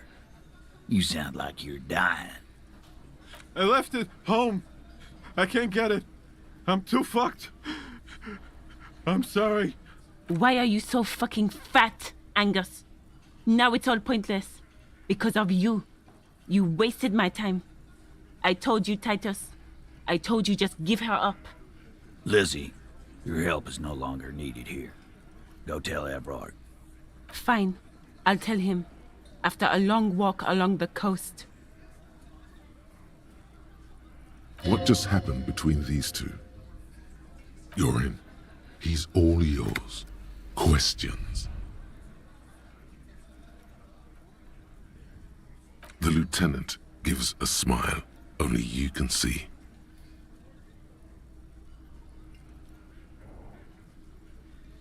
So you didn't kill him. He was already dead. He nods. You hanged the corpse to cover up the real cause of death, the bullet in his head. Another nod. Cause Why? the girls asked us to. They were in some shit. Did she kill him? Cop, I have no idea. The girl says she didn't. He doesn't think she did. Or at least he hopes she didn't. What happened Sunday night? Classier came down. She seemed really out of it. Drugged up, even more than usual. Bug-eyed and gurning, you know? Not in a fun way. It looked like she'd redosed after something went down. I've seen that look before. She was scared. I knew someone had died. How did you know? I've done this job for 10 years. I've seen it before. It's the politician in the motel room with the dead hooker scenario. Only in reverse. Good analogy, boss. You don't get to talk yet, Shanky. You're still on the bench. And you keep taking it easy too, Angus. What happened then? We went upstairs. Sure as day the merc was dead. There was a bullet hole through the window. Fucking dirty sheets and bottles everywhere. Tibbs patched the window. And the corpse. We hanged. Nah, he's my brother. He's in the window replacement business. Right now, he's grateful he hasn't gotten his brother into this mess. You may have noticed our girl's in some shit of her own. They can't show up on police radar kind. There are people after her. From the old world. Where she came from. They're powerful. Connected to the moral intern. She's clearly afraid for her life. Says if she showed up in your systems, she'd be ghosted away. And why would you help someone like that? By taking on a murder? Why would I? I guess we abide all sorts of runaways and losers here. It's a Martinez thing. So who killed the merc then? The elites? Not yet. Just some ideas. She says the shot came from outside, behind the window somewhere. So that's a clue. What are you thinking? I'm thinking someone's past caught up with them. Either hers or his. Hers, you mean? I mean the people after Clausia. Maybe the shot missed. Maybe it was meant for her. I like that. Been thinking the same thing myself. And you had ideas about his past too? My dude. One of those mercenary buddies of his could have done it. They got guns. Training. Years of bad blood, probably. Or it could have been someone else from Crenell. Tell you what I'd do. Check out the coast for vantage points. Maybe consult with a ballistics buddy of mine. That's what I'd do. If I wasn't too busy doing this clown dance with you. He's calm now. Threw all that turmoil away and became himself again. In a manner of speaking. We had help from another girl. It was her idea to hang him, and I liked it for political reasons. It sent a good message. Fella, you think too much. He's off all right. You're gonna hurt your head. A little too far there, but you're definitely right. That woman is just affiliated with the Hardy Boys. You don't know her, anyway. It's okay to be. Understood. Can you tell me anything about her name, current location? We're Hardy Boys, and that's it. Glad you understand that. Me too. You do that. Hey, cop, before you go. Suddenly, the wind picks up outside. You hear it rattling the large windows in their frames. It carries newspapers, circles the whirling in rags in a warm column. She, Clausia, came to Martinez to hide. Many of us did. This is where you wash up when there's nowhere left to go. The Union takes you in. Now, she refused that protection, but... Still, after all this headache... That's right. If we didn't take care of the people who end up here, this place would just be a couple of ruins and some cargo containers. We'll take that into account.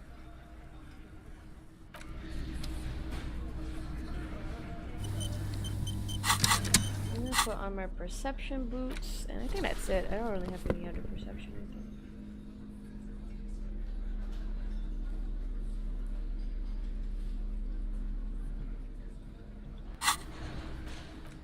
It's just autosave, so.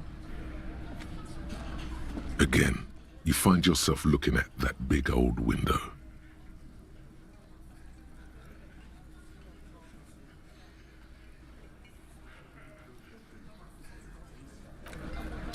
That's not nearly enough. Okay. I'll come back later. Maybe I gotta talk to him.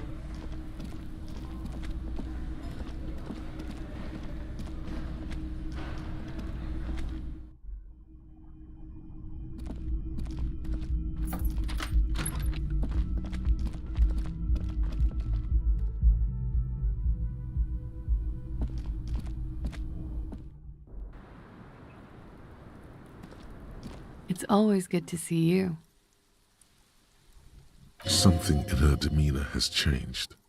She's tired, consigned to her fate, to being here with you and what's to come.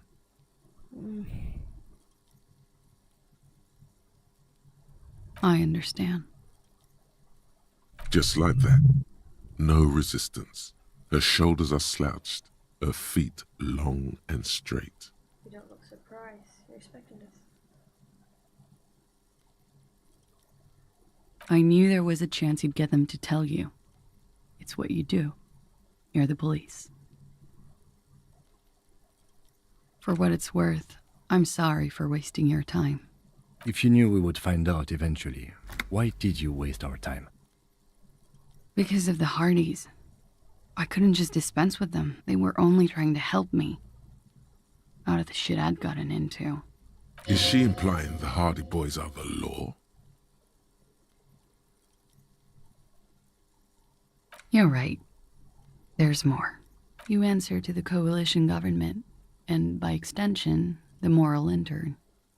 Briefly glancing over her shoulder to the sea, as she's done time and time again. Where the cold oceanic expanse lies, and behind it, another world.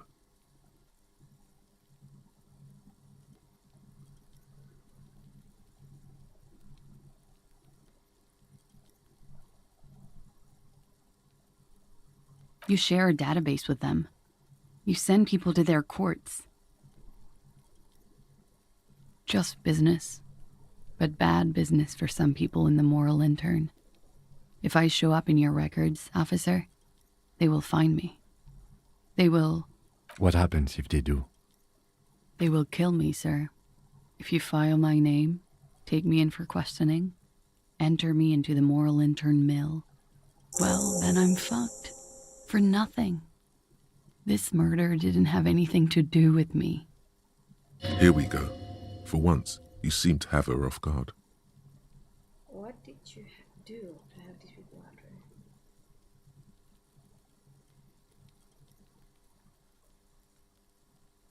you? It's not nice, but it's not illegal. Not here in Ravishol, or even in Oranje. What exactly did you do? Industrial espionage. I joined a business collective with the intention of betraying them. I did my job well enough to be asked to do it again. With a bigger company. The kind you really, really don't fuck with. I took their ledgers, 2 decades worth of accounting. I need the names of the companies involved and who hired you. The job was Lewsdoen County Savings Bank. They sound small, but they're part of the Lewscop conglomerate. That was the second job. The first was some printer company. You wouldn't know them. But she really destroyed them. She still feels it. As to who hired me for the job, I don't know. But they're after me too. Along with Lewscop and their friends in the MI. Once you're done in the competitive intelligence circuit, you don't have allies. You're radioactive.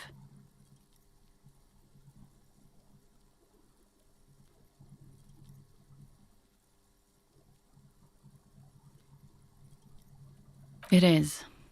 Many people lost their jobs. Not just C-suite. Ordinary people. What I did to get to accounting, a lot of people got hurt. But that's just more of my shit you shouldn't have to deal with. You're solving a murder. That can wait. Look into her eyes. There's more. One of them killed themselves because of me.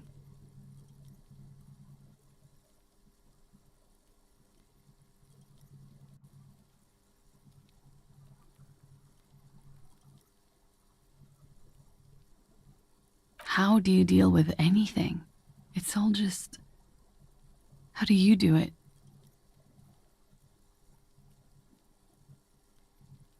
There you have it. The way of the warrior. Around her, a drop in the atmospheric pressure. Not long from now, it will get dark, and the air will start moving faster, circling the box she stands on. She's already imprisoned here for what happened, and she's prepared to never leave, even after his death. We were there. Together. In bed, I mean. Okay. He was in a kneeling position.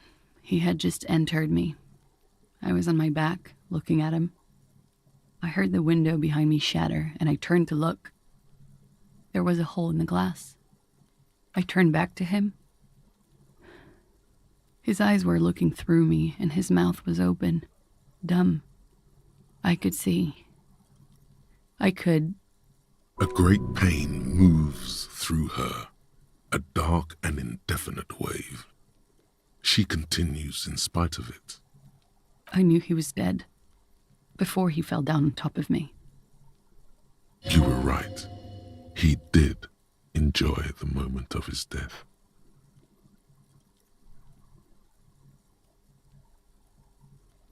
He was heavy. I pushed him off and he fell to the floor. There. He only had his boots on. I bit the pillow, not to scream, then ran downstairs. I waited for the second shot to come. For me. I thought there would be one. It never came. She's forgotten about her cigarette. The butt has burned right down to her fingernails. Oh.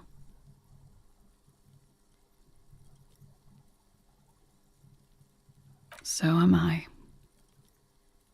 What time was this? When did it happen? It would help us if you could be as precise as possible. 11:30 to 12:15. I don't know the exact time.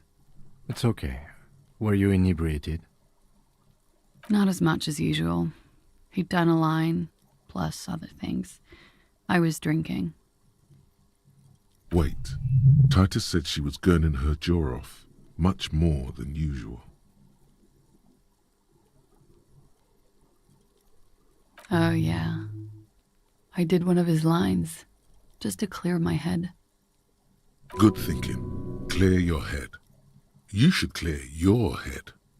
Get into his mindset. Did you hear or see the shooter in the course of this? No. Nothing.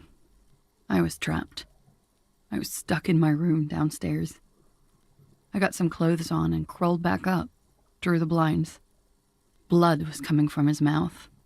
Not a lot. Just a little. He was still on the floor, slouched. I couldn't be there with him anymore. So I ran down and out of my room, into the hallway, down the stairs. I knew there would be people there. Run, woman. Run past them and out into the streets where it's dark and people move. To the lorries at the intersection, as far as you can.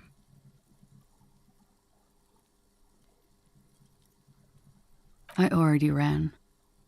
I ran from an entire Isola.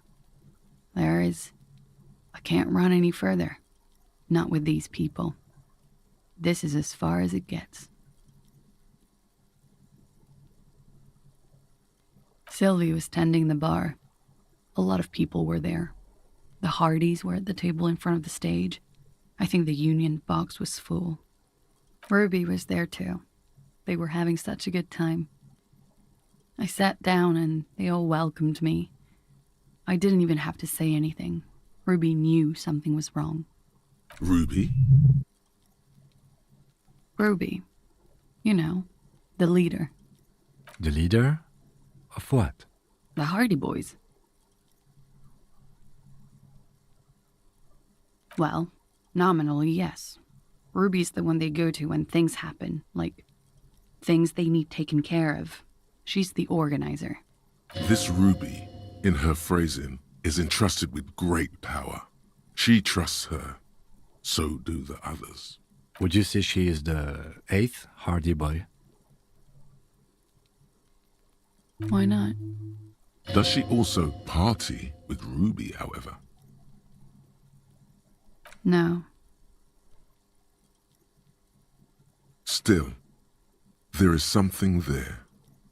She won't tell you now. Well, Ruby said let's talk upstairs. I showed her the room. I've known these people since December. They know my situation, that I can't leave a paper trail. Ruby was the first one I told. She said she'd take care of this. It's what she does, you know, take care of things. I helped her get the body to the bathroom. We used a belt to pull him up under the shower, to keep him upright. To mislead you, they were tampering with the body. To produce lividity, matching a hanging? Yes. We completely missed the tampering. Looks like you got there in time. What was this, 20 minutes after death? Oops. Don't oops me, girl.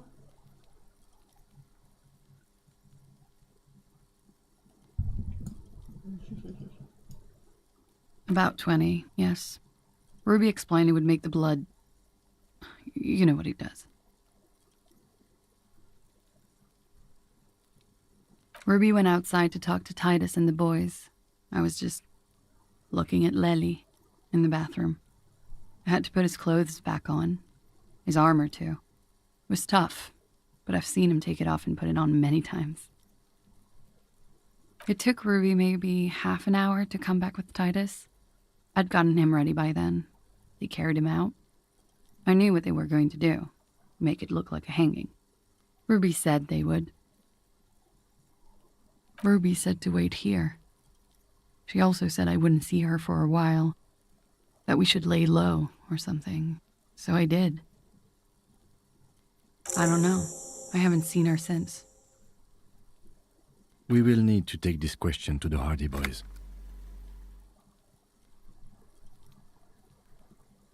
When it happened, did you hear a gunshot? When he was shot? I may have. I don't know. I couldn't hear anything over the glass exploding. The gunshot wasn't that loud. This is something to keep in mind when assessing the distance of the shot.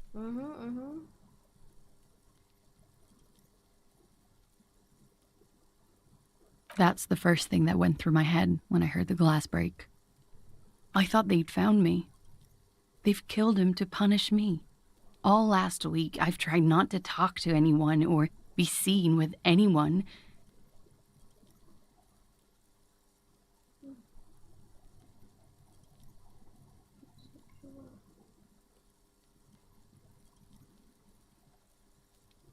So they wouldn't be hurt. I've come to understand, however, this is paranoia. What happened didn't have anything to do with me.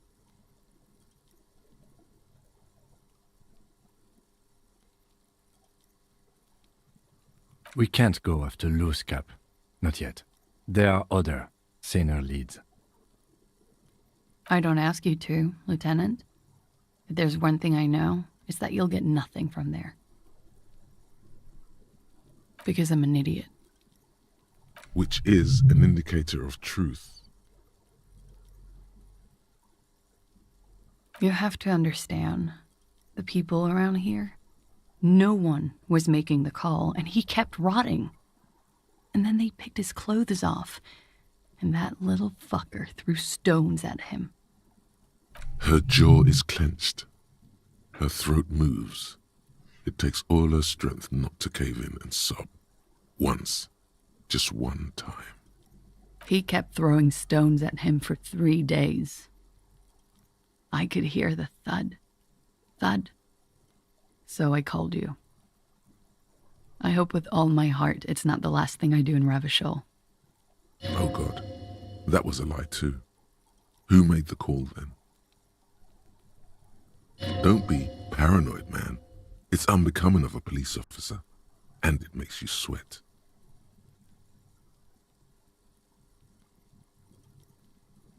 Last week, Angus and Titus's brother, I think he's called Tibbs, took care of it. You should have another look at that window after this. Reconstruct the scene. It's right there.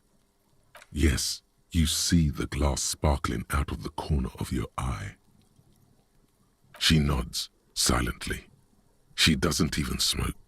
Just picks up the cold coffee and holds it in her hands.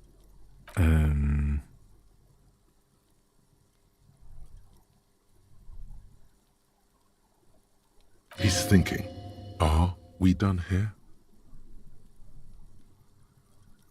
Or should we arrest her? She's a flight risk and she lied to you. She should be taken into custody.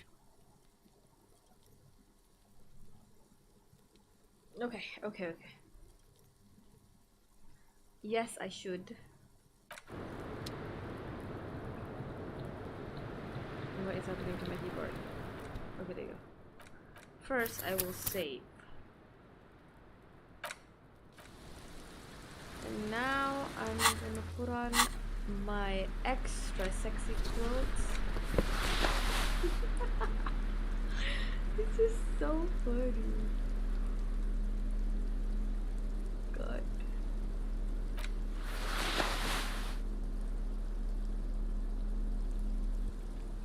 Oh man.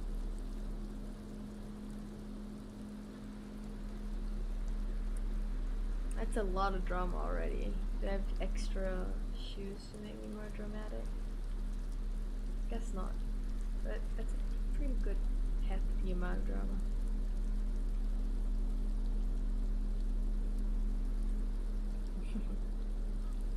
Okay. Let's try this. Officer, what brings you up here in the rain?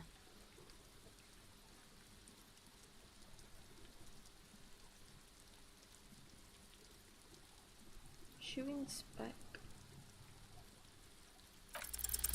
Who? What? Dear God, you've been lied to.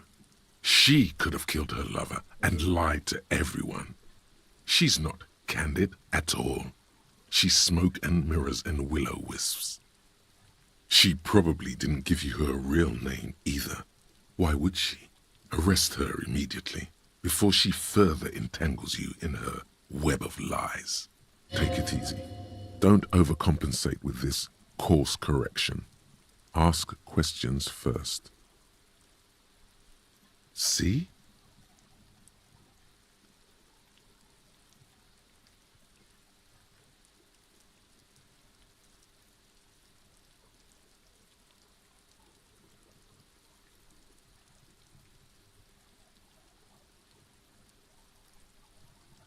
Ask questions first.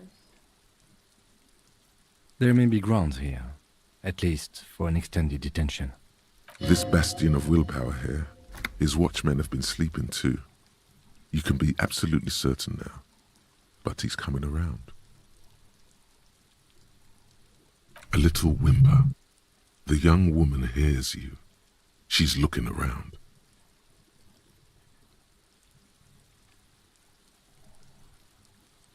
I did. What is this?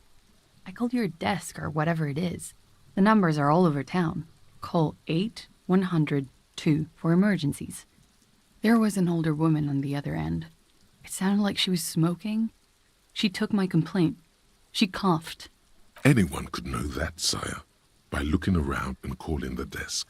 I don't believe a single word she says. What time did you make the call?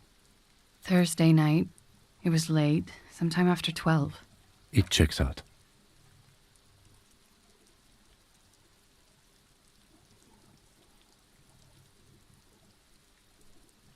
She slowly lights another. You are. This is not the end of this. No. I'm probably going to collect more evidence first. There's not questions really to ask her. Okay. We need some visual calculus up in here, up in here.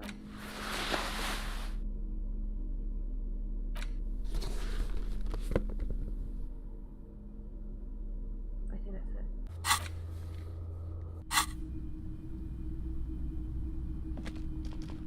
This window is pristine on the inside, unlike the one next to it. Light golden light melts away into the blue, glassy darkness of your mind. In it are two neon-lit shapes, a man and a woman on the single bed. Like the witness said, the man is kneeling, the woman is on her back. It's the night of March 4th and a shot has just been fired.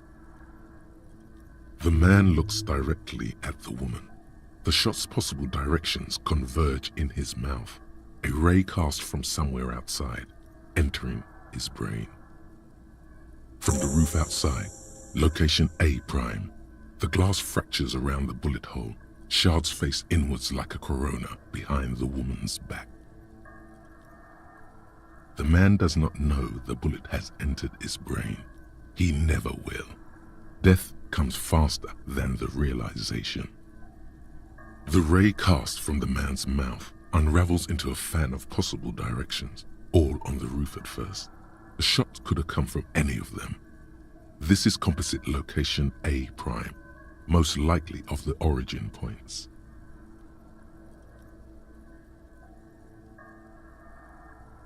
There could have been. Then the rain and slush and wind washed it away. This was more than a week ago. 72%, with a weapon that's good for medium range, like a rifle or sports pistol. This is a good short distance, but not too short. The perpetrator aimed with their back against the railing, or possibly kneeling for precision. This would explain why it only took them one shot. The lights were on in here. Outside it was dark. It was like shooting fish in an aquarium, a well-lit aquarium. The victim opened his mouth to let the bullet in. Neither of them would have seen anything outside, in the darkness, too busy with their own bodies. Could a shot have come from inside the point? Point X would contradict the woman's testimony, rendering the entire proposition void. These figures would be wiped out, Detective. Are there any arguments against A prime? None that you've found thus far, but that doesn't mean there aren't any. That's a 28%, yes. In this model, the shot could have come from a greater distance. Nothing excludes the possibility. Should we extrapolate to include every possible point of origin in Martinez? Yes. According to your map of the district, this shot could have come from a wide angle of locations, starting with the northern edge of the abandoned boardwalk, ending with an islet in the bay. Let's call them B prime. B prime for boardwalk, B double prime for Land's End, and B triple prime for the islet detective.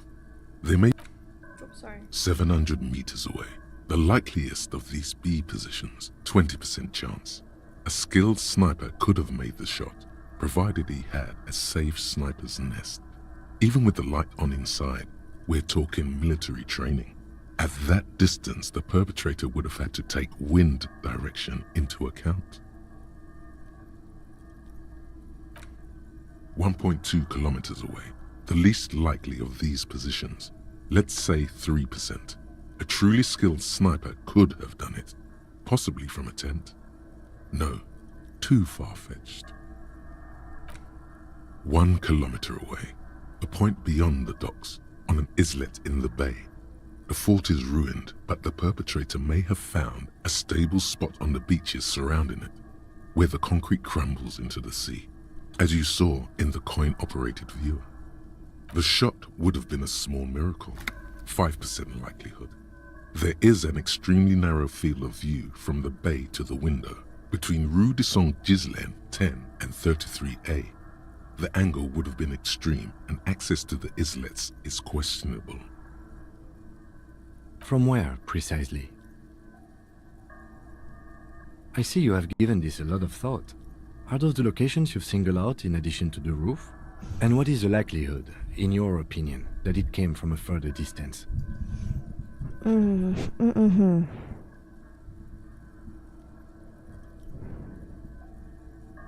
Okay, well, we should see if there is gunshot residue or sniper nests if we go down the coast. Rule these spots out one by one. It would be the diligent thing to do. Until then, personally, I'm going with the roof version. A simple hypothesis can be wrong, but it's something to build on.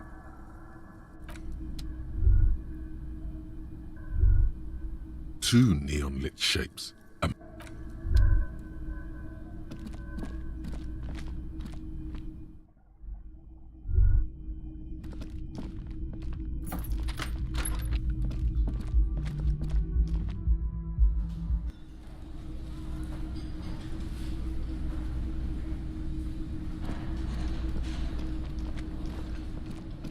Okay, let's save.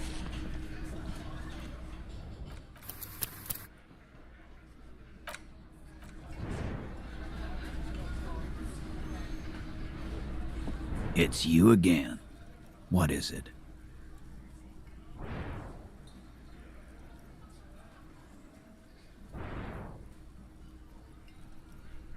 Why?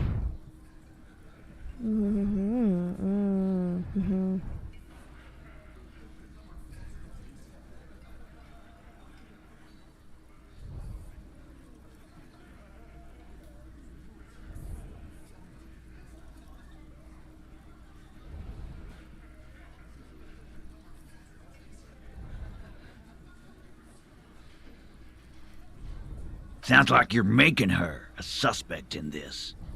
Not on my watch, you're not. Ruby's one of us. We're not gonna throw her under your moral intern steamroller. Fuck that shit. And fuck you too, moral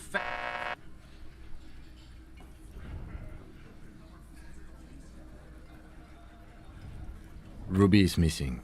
If you hide from the police in a murder investigation, you become a suspect. You know how it works, guys. That's nothing. That's just legalese. You don't even have a sound theory. I don't want to be rude, but we're trying to get some R&R here. Think you could fuck off now?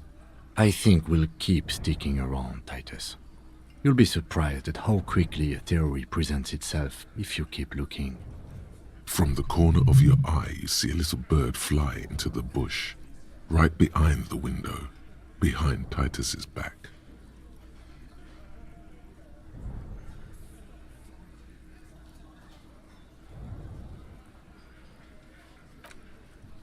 Okay, get the key.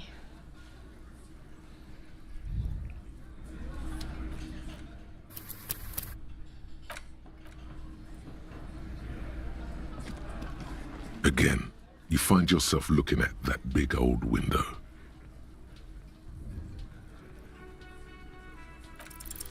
There's a yellow ribbon tied to one of the branches, light yellow, faded with time. A tiny splash of color in the blackness of the thicket, hanging from it, a bronze key. It's close enough to the latch up there. One can slide it open and just take it.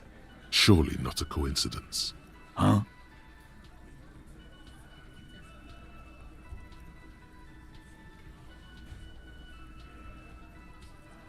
I don't know about that. I'm comfortable here. Don't think any sliding would really help right now. Sorry, fucko. Looks like you're gonna have to go bush diving. Good fucking luck with that. The Hawthorne's got a bitch of a bite. I'm gonna enjoy the sight of you in the bushes out there. With a loud thud, the old man stands up, pushes the window open, grabs the key from the hawthorn branch and slides it across the table to you. The key is brass. Workshop spare is etched into its bow.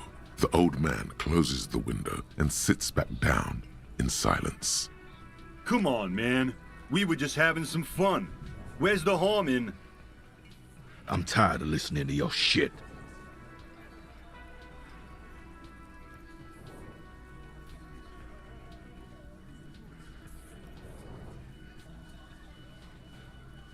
Didn't even know it was there. Boys. No idea. Never even seen it. Someone must have hidden it there before this room became our place. It could open the door in the kitchen. The blue door. It says workshop spare. Maybe there's a workshop there?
It's getting cold, this late in the night. Time to call it a day. Good night, officer. We'll meet in front of the shack in the morning.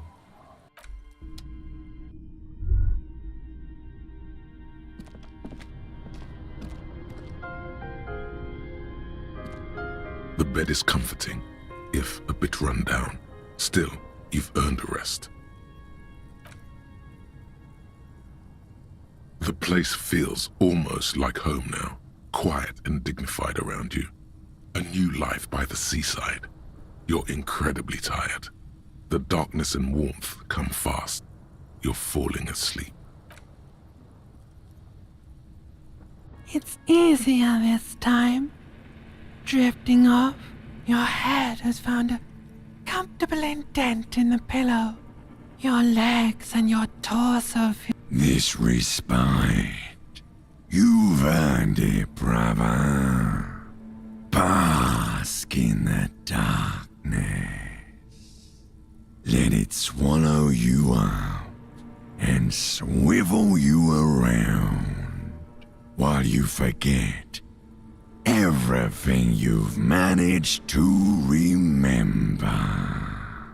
No, this is the one before that. We'll just keep cycling it for you if you don't mind.